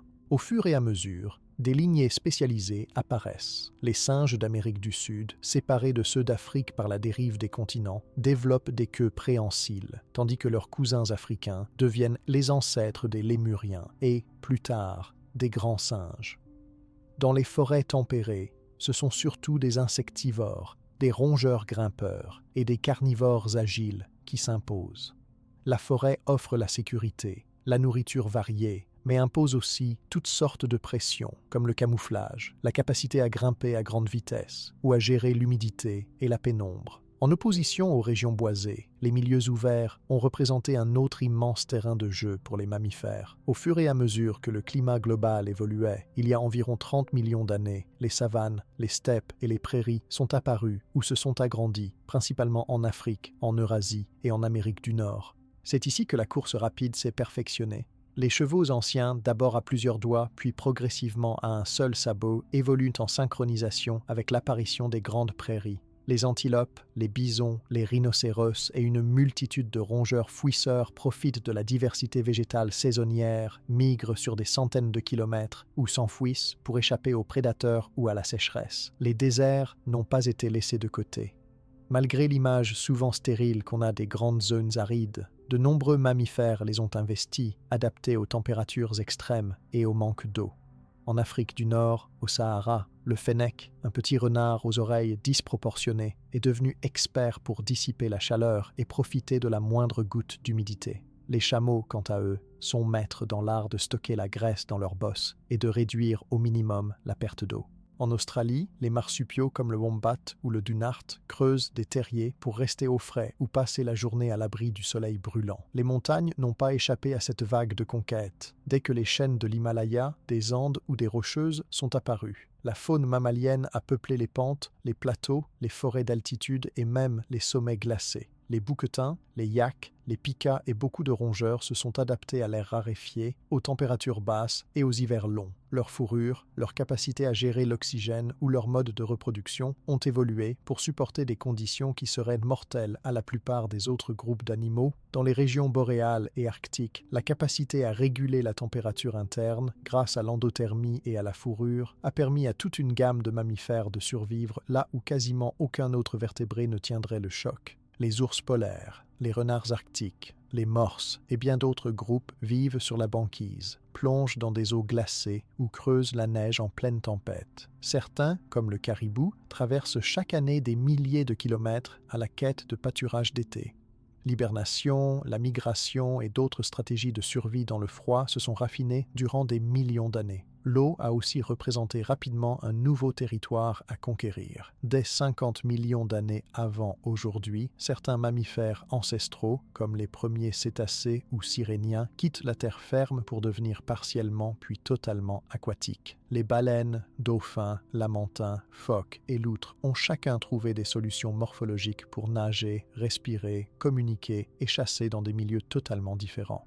Leur évolution montre à quel point le retour à la vie aquatique a poussé l'innovation. Changement dans la composition du sang pour supporter la plongée, modification des membres pour la nage, adaptation du pelage ou de la graisse pour l'isolation thermique. Les milieux souterrains eux-mêmes ont attiré les mammifères. De nombreux groupes s'y sont adaptés, perfectionnant la fouille, la perception tactile et même parfois sacrifiant la vue au profit d'autres sens. Les taupes, les campagnols, les rataupes nus et beaucoup d'autres animaux creusent des réseaux de tunnels complexes. Ce mode de vie souterrain exige une gestion très fine de l'espace, de la nourriture stockée et une protection contre les prédateurs de surface. Certains mammifères, devenus maîtres dans l'art de l'hibernation, peuvent passer de longues périodes sous terre, immobiles, dans une torpeur profonde. La conquête des habitats extrêmes ne s'est pas faite sans difficulté. À chaque étape, il a fallu surmonter les contraintes d'oxygène, de température, de ressources ou de prédation. Mais la capacité à réguler sa chaleur, à innover en matière d'alimentation, à ajuster son mode de vie grâce au comportement social ou à l'apprentissage, a fait des mammifères les champions de ces tâches. Dans les milieux très froids, ils utilisent du gras, de la fourrure ou des réserves énergétiques. Dans les régions chaudes ou arides, ils privilégient la vie nocturne, la réduction des pertes d'eau ou le camouflage dans le sable. En haute montagne, ils développent des poumons surdimensionnés, une circulation sanguine adaptée et des cycles de reproduction synchronisés avec les courts étés. Cette incroyable expansion s'accompagne aussi d'une spécialisation régionale. L'isolement des continents, la variabilité du climat, la nature changeante des ressources ont créé tout un ensemble d'espèces endémiques, présentes nulle part ailleurs.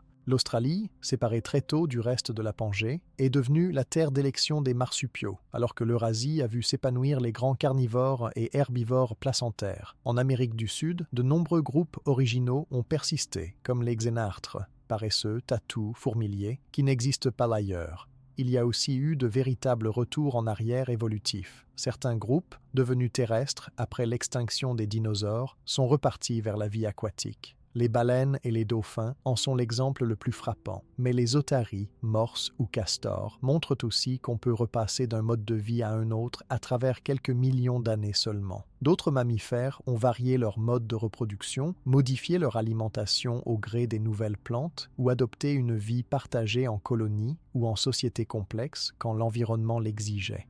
La conquête des milieux extrêmes n'est pas non plus réservée aux gros animaux. Certaines des innovations les plus impressionnantes sont le fait de petits mammifères. Les chauves-souris, par exemple, n'occupent pas seulement les forêts, mais colonisent aussi les grottes, les falaises, les caves et parfois les zones désertiques ou marécageuses. Leur capacité à voler la nuit leur a ouvert des niches impossibles pour la plupart des autres groupes. Les musaraignes, minuscules, s'adaptent à toutes sortes de mini-écosystèmes. Elles vivent sous la neige, dans la litière forestière, ou même dans les marais et les rizières. La progression géographique s'est parfois faite en saut à travers des ponts continentaux ou des épisodes de réchauffement ou de glaciation. L'arrivée de groupes nord-américains en Amérique du Sud via l'isthme de Panama a bouleversé toute la faune locale il y a environ 3 millions d'années, déclenchant l'apparition de compétiteurs, de nouveaux prédateurs et même de migrations massives. C'est l'une des plus grandes expériences de brassage faunique de l'histoire. Tout cela, ce n'est pas seulement de la colonisation, c'est une immense histoire d'adaptation fine. On parle ici de millions de petits ajustements, dans la façon de digérer les plantes, dans la morphologie des pattes, dans la densité du pelage, la durée de l'hibernation, la rapidité de la croissance ou la taille des groupes sociaux. Les mammifères, avec leur régulation thermique, leurs soins parentaux et leur plasticité du comportement, ont mis à profit chaque chaos climatique, chaque catastrophe, chaque opportunité pour investir un nouveau coin de la planète et en faire parfois un fief quasi exclusif.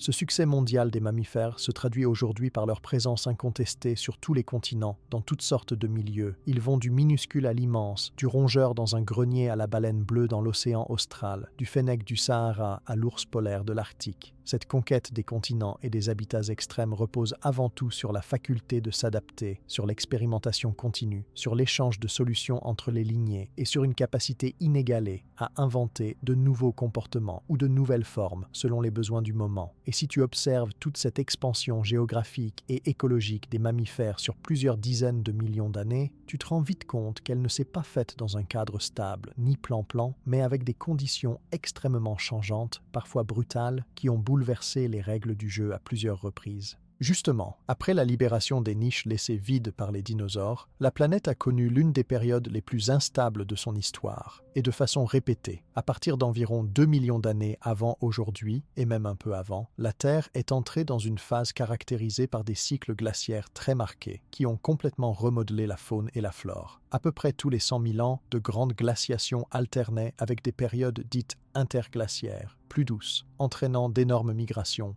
des extinctions sélectives et des innovations évolutives constantes. Pour donner un peu de contexte, ces cycles climatiques sont liés à des phénomènes astronomiques réguliers, appelés cycles de Milankovitch, qui modifient la quantité et la répartition de la lumière solaire sur la planète à cause de l'orbite terrestre. Mais l'effet dans le quotidien des animaux est bien plus concret. L'épaisseur des calottes polaires augmentait, les continents se couvraient de glaciers plusieurs fois plus grands que ceux qu'on connaît aujourd'hui, alors que dans d'autres régions, les pluies diminuaient. La végétation changeait, les mers se retiraient par endroits pour revenir ensuite. C'était presque un jeu de chaises musicales à l'échelle mondiale, sauf que la place disponible changeait sans arrêt, forçant la vie à rebondir à chaque tour. Dans ce contexte, les mammifères se sont retrouvés soumis à une pression sélective colossale. Ceux qui réussissaient à survivre n'étaient ni forcément les plus grands, ni toujours les plus rapides, mais bien ceux capables de s'adapter aux variations rapides du climat, aux changements soudains de ressources et à la compétition inédite qui émergeait. Pendant les périodes glaciaires, de vastes surfaces de l'hémisphère nord devenaient inhabitables ou presque.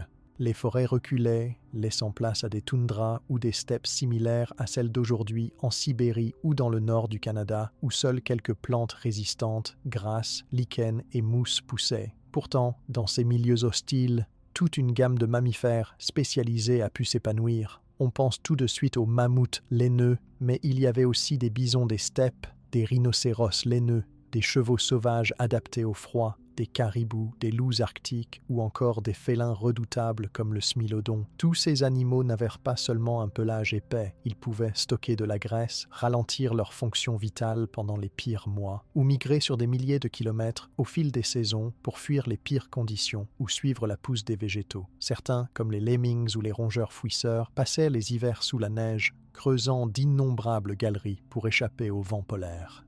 D'autres, comme les ours, développaient l'hibernation, un état de torpeur extrême qui leur permettait de survivre tout l'hiver en vivant sur leurs réserves sans quasiment bouger. Mais ces stratégies n'étaient pas fixes. À chaque nouvel épisode glacé, la sélection privilégiait de nouvelles innovations. Ce renouvellement collaborait à la dynamique évolutive, permettant régulièrement l'apparition de nouvelles espèces, adaptées à un froid encore plus dur, à un cycle de ressources plus imprévisible ou à la concurrence d'animaux récemment arrivés d'un autre continent. Entre chaque glaciation, quand le climat se réchauffait, beaucoup de ces adaptations devenaient inutiles et des espèces plus généralistes ou adaptées à des forêts, des milieux humides ou chauds reprenaient le dessus. Ce va-et-vient incessant a multiplié les opportunités de spéciation, mais aussi les risques d'extinction. L'instabilité a agi comme un tamis. Seules les lignées les plus souples ou bien les mieux préparées à affronter des changements extrêmes franchissaient les étapes. L'impact des cycles glaciaires ne se limitait pas à l'hémisphère nord. Dans l'hémisphère sud aussi, des sécheresses brutales, des avancées de glaciers, mais aussi parfois des périodes très humides, transformaient les paysages. En Afrique, les savanes et les déserts se déplaçaient, les forêts tropicales reculaient temporairement ou s'étendaient pendant les interglaciaires. Cela poussait les animaux à migrer, à changer de territoire de façon massive, ou à développer des comportements migrateurs saisonniers, parfois sur des distances incroyables. Certaines familles de mammifères sont devenues des spécialistes de ce modèle de vie mobile. Les rennes ou caribous, par exemple, mènent leurs troupeaux sur plusieurs milliers de kilomètres chaque année. Des millions d'individus traversent à la fois forêts, toundras, rivières et montagnes pour suivre la fonte des neiges et l'explosion des jeunes pousses.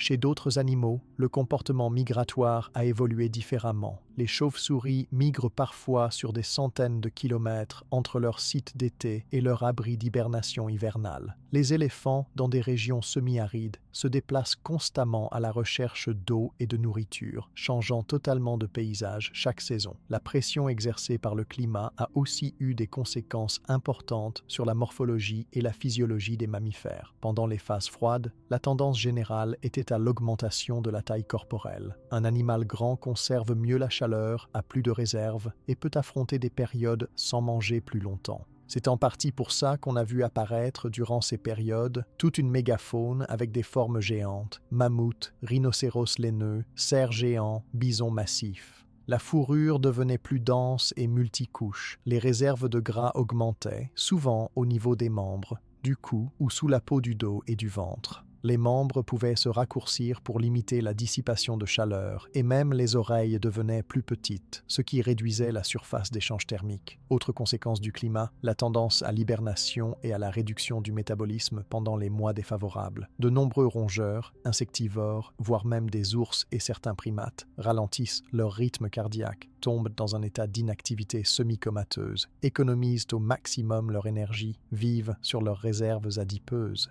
C'est une stratégie qui permet de faire le dos rond contre les pires instabilités et d'attendre patiemment le retour des jours meilleurs. À l'opposé, lors des phases interglaciaires, la nature se repeuple, les forêts et les prairies réapparaissent, la faune peu à peu redescend en latitude ou remonte vers les zones plus tempérées. C'est à ces moments-là que de nouvelles espèces prennent leur envol, que les mammifères généralistes à croissance rapide, à reproduction accélérée ou à comportements sociaux sophistiqués deviennent dominants. La compétition se déplace alors. Il ne s'agit plus simplement de survivre au froid, mais aussi de s'imposer quand les conditions redeviennent favorables, ou parfois de résister aux nouveaux parasites, à la maladie ou à l'empiètement de concurrents, venus d'ailleurs. Ce qui est frappant, c'est la réactivité de la faune mammalienne à chaque nouvel épisode. Si une population voit ses ressources diminuer ou sa compétition augmenter, il suffit de quelques générations, quelques centaines voire milliers d'années, pour que de nouvelles formes morphologiques ou de nouvelles stratégies de vie apparaissent. L'adaptation peut alors être spectaculaire. Changement de taille, modification du cycle de reproduction, apparition de nouveaux comportements sociaux, nouveaux modes de chasse ou de protection contre le froid. En parallèle, chaque nouveau cycle éliminait aussi de façon inéluctable des espèces qui n'arrivaient pas à suivre. Ainsi, la succession des glaciations a fini par déboucher sur la disparition de la mégafaune dans de nombreuses régions. Mammouths, mastodontes,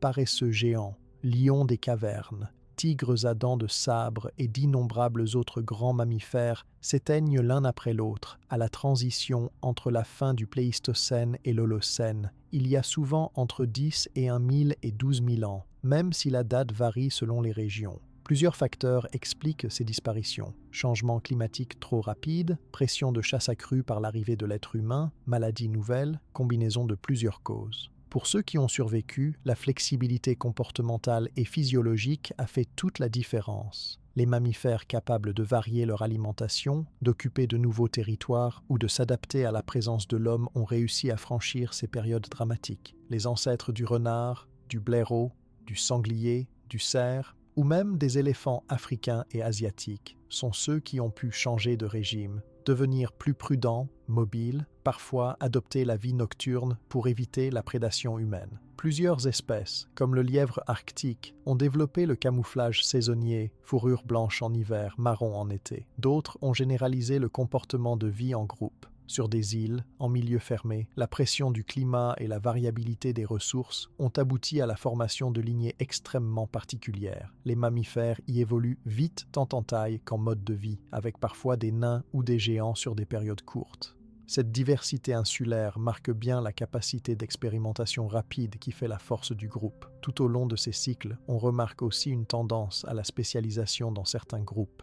Les cerfs géants, par exemple, développent des bois de plus en plus impressionnants pour conquérir un territoire ou séduire les femelles pendant les interglaciaires, puis disparaissent faute d'espace ouvert suffisant dès que la forêt ou le climat changent. Les rongeurs, inversement, restent des modèles de généralistes. Ils mangent peu, s'adaptent vite, migrent ou s'enfouissent selon les conditions, ce qui explique leur succès relatif pendant toutes ces vagues de bouleversements. Dans les océans et les eaux douces aussi, les cycles glaciaires ont été une force de modification extrême. Les pinnipèdes, comme les phoques ou les morses, profitent de la banquise pour se reposer, donner naissance, s'abriter des prédateurs, mais doivent migrer ou trouver de nouveaux environnements dès que la glace fond ou avance trop. Les castors, les loutres, les rats musqués développent aussi des capacités de construction ou de stockage qui font la différence entre la vie et la mort lors des hivers très difficiles. Tous ces épisodes de crise ont aussi favorisé l'apparition ou le renforcement de comportements sociaux. La coopération devient un atout primordial. Les loups et les chiens sauvages collaborent pour chasser des proies plus grosses qu'eux, se partagent les ressources et surveillent collectivement le territoire. Les mammifères sociaux partagent la chaleur l'hiver, regroupement des souris, chauves-souris en grotte, ruminants serrés dans la neige, ce qui permet d'économiser l'énergie et de protéger les plus faibles. Cette dimension sociale, apparue avec l'intelligence accrue des mammifères, est aussi une réponse efficace à l'instabilité du climat et à la pression de prédation ou de compétition. La succession des cycles glaciaires et interglaciaires a mis en lumière pendant 2 millions d'années l'efficacité de la souplesse évolutive des mammifères. Pour s'en sortir, il ne suffisait pas d'être spécialiste d'un seul type de nourriture ou d'un seul habitat. Il fallait jongler avec les opportunités, ajuster aux besoins taille, comportement, stratégie de reproduction, mobilité ou stockage de nourriture. Cette capacité d'ajustement, appuyée sur la mémoire collective, la transmission culturelle, la plasticité sensorielle et organisationnelle, explique pourquoi, malgré la disparition de nombreuses lignées emblématiques, le groupe mammalien reste aujourd'hui riche, diversifié et globalement dominant sur la planète, quels que soient les bouleversements passés ou à venir. Au fil de toutes ces crises climatiques et glaciations successives, une chose devient de plus en plus évidente. La domination évolutive des mammifères ne repose pas seulement sur leur capacité à réguler leur chaleur ou à changer de nourriture suivant la saison. La vraie carte maîtresse, celle qui s'est imposée naturellement après tant d'épreuves, c'est l'intelligence. Les mammifères se démarquent très tôt par des cerveaux de plus en plus volumineux, avec des zones spécialisées dans l'apprentissage, la mémoire et la gestion des émotions. Ce genre d'intelligence ne veut pas seulement dire résoudre des petits problèmes pour trouver de la nourriture chez beaucoup d'espèces. Ça se traduit par la possibilité de comprendre et d'anticiper ce qui se passe dans le monde autour d'eux, de réagir très vite à une nouvelle menace ou d'inventer une stratégie inattendue pour éviter la concurrence. Prends les éléphants d'Afrique, par exemple. Ils se révèlent capables de garder en tête les points d'eau, même après plusieurs années de sécheresse, mémorisant des dizaines de sites importants et adaptant leur migration selon la mémoire collective transmise entre femelles du clan. Chez les grands carnivores sociaux comme les lions ou les loups, cette intelligence joue dans la coordination de la chasse, l'organisation des positions, la communication non verbale, le choix du bon moment pour lancer l'attaque. Les dauphins, dans les océans, inventent des techniques pour piéger les poissons en groupe ou partagent des savoir-faire entre générations, comme l'usage d'une éponge pour protéger leur museau dans certains fonds marins. L'intelligence chez les mammifères, c'est aussi et surtout la vie sociale, car pour apprendre efficacement, il faut échanger des informations. De nombreuses espèces vivent en groupe. Meutes chez les loups, troupeaux d'éléphants, bandes de singes, colonies de chauves-souris. Ce mode de vie social facilite la coopération face aux dangers, augmente les chances de trouver à manger, réduit la charge de vigilance pour chaque individu et multiplie par 10 les possibilités d'apprendre des autres. Chez les primates en particulier, mais aussi chez certains rongeurs ou carnivores, les jeunes passent beaucoup de temps à observer, à jouer, à imiter, à recevoir des signaux précis de la part des adultes. Ce temps d'apprentissage est crucial pour la survie dans des environnements souvent difficiles. Il permet d'anticiper les saisons, de connaître les zones riches en nourriture ou d'apprendre à reconnaître et éviter les prédateurs. La parentalité tient une place énorme dans cette histoire d'innovation mammalienne. Chez les oiseaux, beaucoup d'espèces nourrissent aussi leurs petits, mais chez les mammifères, la gestation vivipare puis l'allaitement par lait maternel assurent un soin prolongé. Ce système offre aux petits une période de croissance plus longue, protégée des risques environnementaux. La mère, parfois aidée du père ou du groupe entier, assure l'alimentation, la protection contre les intempéries, l'apprentissage des règles sociales et la transmission de nombreuses compétences. Plus la période de dépendance dure, plus le cerveau peut se développer pendant l'enfance, ce qui est le cas chez une multitude de mammifères à cycle de vie long comme les éléphants, les baleines, les orang-outans ou même la plupart des carnivores. Les études scientifiques sur la communication entre mammifères révèlent que leur palette de signaux dépasse tout ce que l'on observe chez la plupart des autres groupes animaux. Il n'y a pas que des cris, des postures ou des odeurs. La gamme comprend des mimiques faciales, des postures complexes, des variations de voix selon la situation ou l'état émotionnel. Chez les chiens, par exemple, le langage corporel, oreilles, queue, regard, tension du corps, donnent des informations précises sur leur intention. Les dauphins disposent de clics et de sifflements complexes qui servent à s'identifier, à prévenir d'un danger ou à coordonner la chasse. Chez les singes, certains appels sont réservés à un type de prédateur particulier, d'autres servent à calmer des conflits sociaux ou à appeler les jeunes à l'abri. La parentalité va parfois bien plus loin que le simple soin physique. Beaucoup de mammifères transmettent des astuces culturelles. Les ours enseignent les bons coins de pêche à leurs petits, les chimpanzés montrent comment utiliser une brindille pour prendre des termites, les éléphants enseignent à reconnaître les signaux émis par d'autres espèces animales ou même par les humains. De nombreuses observations en Afrique montrent que certains groupes d'éléphantes s'adaptent rapidement à la présence des braconniers ou des dangers humains, modifiant l'heure de leur passage au point d'eau, leur route de migration ou même leur organisation sociale. C'est la preuve que la mémoire individuelle et collective, la capacité à apprendre et à innover sont des armes évolutionnaires majeures. La vie sociale, en plus de transmettre le savoir, permet aussi de défendre plus efficacement le groupe. Face à un prédateur, les stratégies de défense collective sont multiples. En se regroupant, les proies peuvent effrayer voire repousser certains ennemis, comme on le voit chez les bisons ou les gnous. Chez les primates ou les canidés, l'entraide peut aller jusqu'à défendre un jeune en danger, venir en aide à une mère qui vient d'accoucher ou mutualiser la surveillance du territoire jour et nuit. Cette coopération réduit aussi le stress individuel et améliore la réussite de la reproduction sur le long terme. L'effet cumulé de l'intelligence, du soin parental et de la vie sociale se révèle particulièrement efficace dans les milieux extrêmes ou changeants. C'est parce que le clan, la tribu ou la meute se partagent les tâches que la survie dans l'Arctique, la traversée du désert ou la vie dans la forêt tropicale devient possible.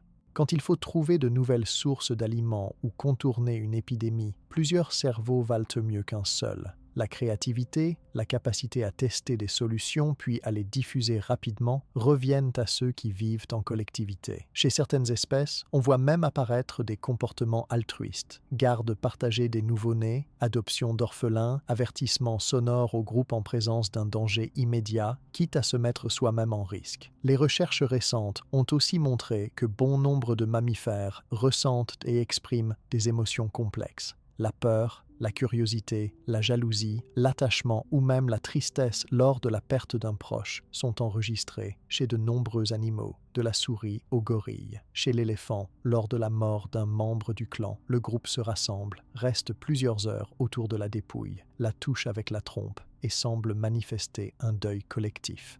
Chez les dauphins ou certains grands singes, il a été observé des actes volontaires envers des individus blessés ou contre l'isolement d'un congénère qui vient de perdre un petit. Cette palette émotionnelle s'accompagne d'un apprentissage par l'expérience. Le jeu, chez les jeunes mammifères, n'a rien d'anodin. C'est grâce à lui qu'ils apprennent à se battre sans réel danger, à chasser, à se repérer dans l'espace et à renforcer les liens sociaux. Chez les lions, par exemple, les lionceaux passent des heures chaque jour à jouer, à se mordiller, à poursuivre des feuilles ou des insectes, tout cela sous l'œil des adultes qui interviennent au besoin pour enseigner une limite ou calmer une dispute. Il y a aussi la capacité à résoudre des problèmes complexes. Certains rongeurs parviennent à éviter les pièges, à construire des labyrinthes de tunnels avec réserve de nourriture et chambres spécialisées. Les singes capucins, en Amérique du Sud, sont passés maîtres dans l'art d'utiliser des outils en pierre pour casser des noix et d'enseigner la technique aux jeunes membres du groupe.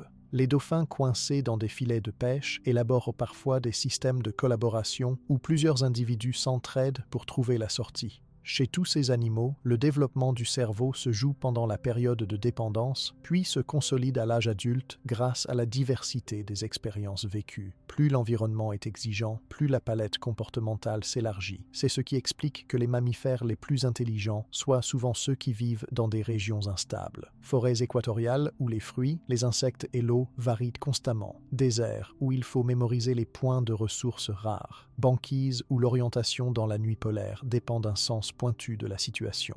On s'aperçoit aussi que chez beaucoup de mammifères, l'organisation du cerveau favorise la flexibilité comportementale. Ce n'est pas juste une question de taille absolue, mais aussi de proportion entre les différentes zones cérébrales. Le cortex préfrontal chez le chimpanzé ou l'humain équivaut à un siège de la planification, de l'anticipation, de la gestion des conflits ou des choix interactifs. Chez les rongeurs, même sur un cerveau tout petit, la carte cérébrale des odeurs ou des sons est très vaste, ce qui permet à l'animal de s'orienter, de reconnaître ses proches, d'identifier un danger ou une occasion de se nourrir. Le développement de structures sociales complexes a aussi permis des évolutions surprenantes. Certains mammifères, comme les suricates en Afrique australe, développent une véritable société. Il y a des nourrices, des sentinelles, des chasseurs, chacun possédant des rôles précis en fonction de l'âge, du sexe ou de l'expérience. Chez d'autres, comme les castors, la famille entière participe à la construction de barrages et de loges protectrices, modifiant l'écosystème local et créant des refuges pour des dizaines d'autres espèces animales. C'est grâce à toutes ces innovations comportementales que les mammifères ont pu rebondir à chaque crise écologique, s'adapter dans des conditions extrêmes ou conquérir de nouvelles niches quand les circonstances l'exigeaient. Leur cycle de reproduction flexible, leur capacité à vivre en groupe, à stocker, à prévoir, à apprendre et à enseigner ont fait d'eux le groupe de vertébrés le plus résilient à grande échelle terrestre. Chez les primates, ce système d'intelligence et de vie sociale a atteint un sommet. La culture est devenue un moyen de transmettre plus vite que l'évolution biologique des astuces de survie. Usage d'outils, comportement parental élaboré, division des tâches, langage gestuel ou vocal, apprentissage intergénérationnel, tout participe à une adaptation extrêmement rapide aux moindres défis imprévus. Quand on regarde aujourd'hui la variété des comportements sociaux, des modes d'entraide, des techniques cachées dans les traditions animales, on comprend pourquoi ce sont les mammifères, et en particulier une espèce de primates, qui ont fini par développer les sociétés les plus complexes sur Terre. L'intelligence, la socialité et la parentalité ne sont donc pas seulement des bonus dans l'aventure évolutive des mammifères. Elles en sont le moteur central, la clé de la domination sur les autres groupes et de la capacité à inventer en permanence des solutions neuves à des situations inédites. Tout au long de leur histoire, c'est cette alliance entre un cerveau agile, un instinct social fort et un long apprentissage familial qui a fait des mammifères les véritables innovateurs du monde vivant, capables de transformer chaque crise en opportunité d'évolution. L'évolution de l'intelligence, de la socialité et de la parentalité chez les mammifères a permis l'émergence d'une domination écologique qui, aujourd'hui, semble aller de soi. Pourtant, même si ces qualités représentent depuis des millions d'années un immense avantage, le monde actuel pose de nouveaux défis, d'une ampleur inédite et à une vitesse sans précédent si l'on compare avec tout ce que les mammifères ont traversé dans leur histoire. Ce n'est plus seulement le climat ou le relief qui change, c'est l'ensemble du cadre de vie qui vacille à cause de l'impact de l'espèce humaine. Depuis environ 2 siècles, la révolution industrielle et toutes ses conséquences, urbanisation massive, exploitation intensive des terres, pollution, multiplication des échanges mondiaux, ont accéléré la transformation de la planète à un rythme que la plupart des espèces ne peuvent pas suivre facilement. La destruction des habitats figure parmi les menaces les plus criantes et elle concerne tous les types de milieux. Les forêts, qui ont été pendant des millions d'années le refuge et le berceau de l'évolution de nombreuses lignées de mammifères, disparaissent ou se fragmentent à grande vitesse. En Amérique du Sud, par exemple, la déforestation de l'Amazonie est responsable directement ou indirectement de l'extinction de plusieurs espèces de primates, de chauves-souris et de rongeurs. Le même phénomène touche les forêts d'Asie du Sud-Est avec les orang-outans ou le tigre de Sumatra. En Afrique, la conversion des savanes en terres agricoles force les éléphants, les grands carnivores et les antilopes à se retrouver à l'étroit avec tous les conflits que cela amène, y compris face aux villageois qui protègent leur culture. Ce grignotage progressif des habitats réduit à la fois la taille des populations et la diversité génétique indispensable pour faire face à de nouveaux virus ou à des changements environnementaux imprévus. Les océans, qui sont devenus, en 50 millions d'années, le royaume de certains groupes spectaculaires comme les baleines, les dauphins ou les lamantins, connaissent aussi une crise profonde. La surpêche, la pollution plastique, les marées noires, ainsi que les forages pétroliers ou le trafic maritime modifient en permanence les réseaux trophiques et multiplient les menaces. Certaines espèces de cétacés, autrefois présentes dans tous les océans du globe, sont aujourd'hui cantonnées à quelques régions protégées. Les grands mammifères marins sont aussi particulièrement sensibles aux bruits sous-marins, qui perturbent leur communication et leur migration.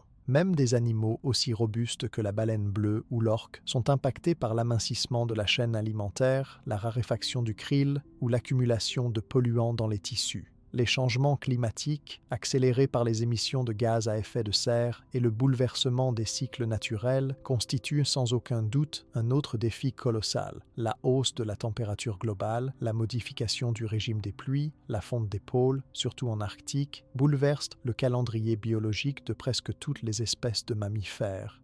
Les ours polaires, par exemple, dépendent de la banquise pendant les mois de chasse. La régression de la glace provoque la mort de nombreux jeunes et l'affaiblissement progressif des adultes. Des cycles de reproduction décalés, printemps plus précoce, été plus chaud, perturbent la croissance des petits chez des centaines d'espèces, du renard arctique à la gazelle du Sahel, en passant par les caribous ou même certaines chauves-souris d'Europe. Les études scientifiques montrent déjà un glissement des aires de répartition vers le nord ou l'altitude chez beaucoup d'espèces, poussées à la migration par l'évolution trop rapide de la température ou de la précipitation. La pollution chimique prend de multiples formes et son action nocive va bien au-delà des seuls cancers ou malformations.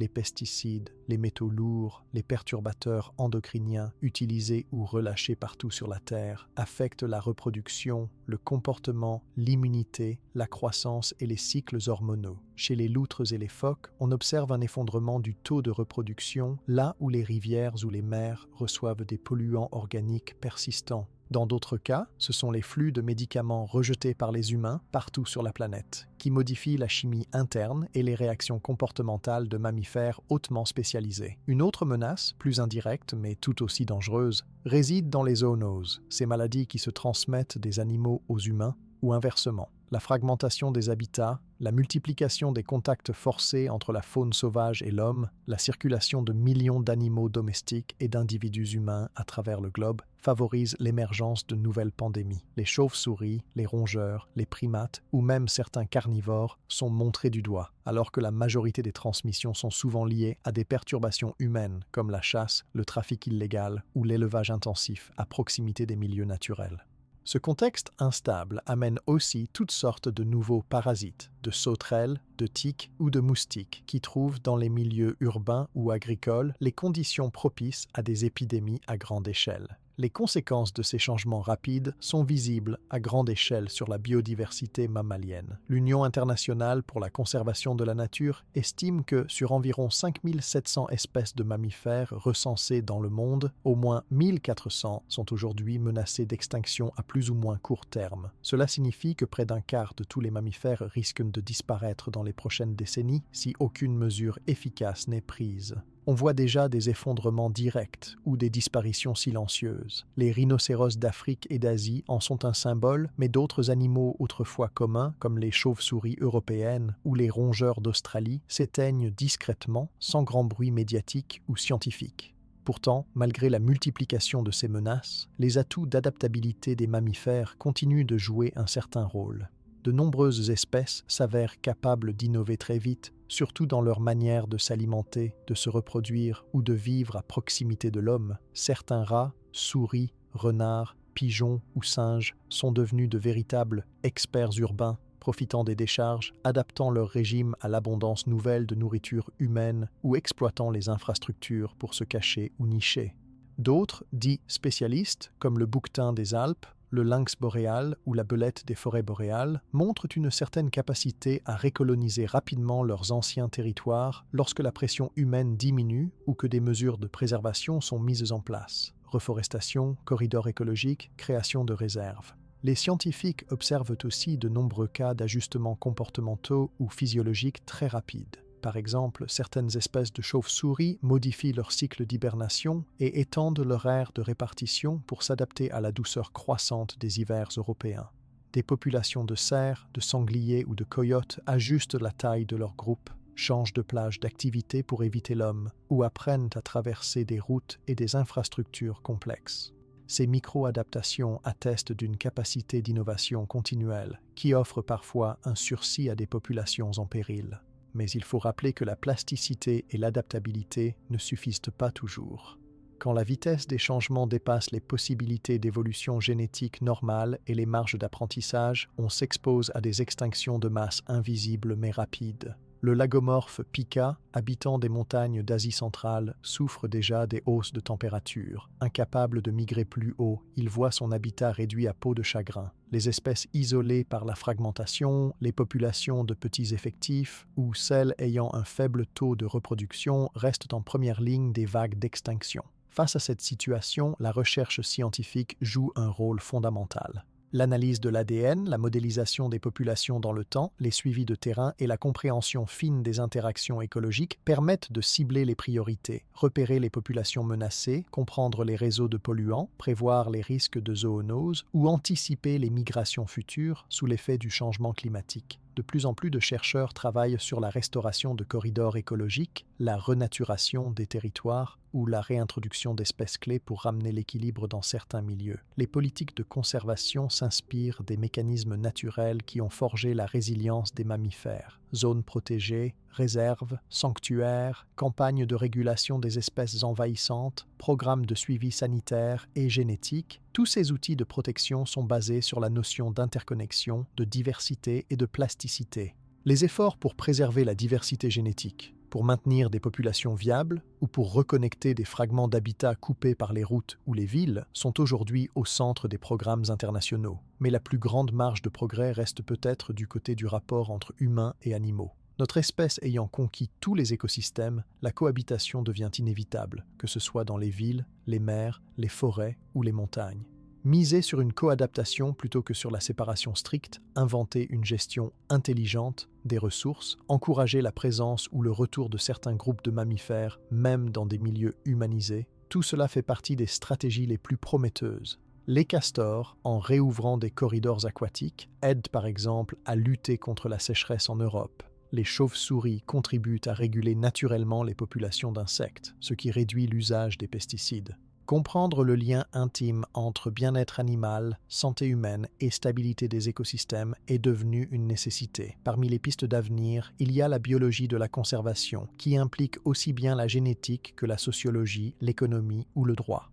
L'éducation, l'information et l'implication des populations locales sont indispensables. Aucune mesure ne fonctionne sans l'adhésion de ceux qui vivent au quotidien avec la faune sauvage. Dans beaucoup de régions du monde, la cohabitation entre humains et mammifères passe par une meilleure organisation du territoire, du partage de l'eau ou des pâturages, ou encore par l'invention de nouvelles activités économiques respectueuses de l'environnement. Les chercheurs insistent aussi sur l'importance des espèces ingénieurs, celles dont l'action façonne la structure du paysage. Les éléphants, en abattant des arbres ou en creusant des points d'eau, ou les loutres qui créent des zones humides, influencent indirectement la survie de dizaines d'autres espèces, petits mammifères comme oiseaux ou amphibiens. Protéger ou restaurer ces espèces clés revient souvent à préserver la base même de la richesse des écosystèmes. Quant à l'avenir lointain des mammifères, il dépendra largement de leur capacité collective à conserver, exploiter et renouveler cette fameuse plasticité évolutive qui les a toujours définis. Les archives fossiles et les génomes modernes nous permettent déjà d'anticiper les réactions possibles à de nouveaux défis, même si la pression environnementale actuelle impose une cadence inédite dans l'histoire de la vie. Certains spécialistes estiment que les périodes à venir, dans les prochains siècles, pourraient à la fois entraîner la disparition de nombreuses lignées actuelles, mais aussi ouvrir la porte à une vague d'apparitions et de spécialisations inédites chez les survivants. Un nouveau cycle d'évolution accéléré, en quelque sorte. Ce qui ressort de ce panorama des menaces et des adaptations, c'est que la réussite passée des mammifères n'est pas garantie pour le futur. Cependant, leur histoire prouve combien ils ont su transformer chaque crise en opportunité. Leur survie future, face aux défis d'aujourd'hui, va donc reposer sur cette capacité à maintenir et à renouveler sans cesse leur inventivité, leur diversité, et à tirer parti de la flexibilité qui a fait leur succès depuis plus de 60 millions d'années. La coévolution entre l'humanité et la faune mammalienne, que ce soit à travers la conservation, la gestion durable ou l'innovation, s'avère plus que jamais essentielle à l'équilibre général de la Terre et à la persistance de ce patrimoine vivant unique.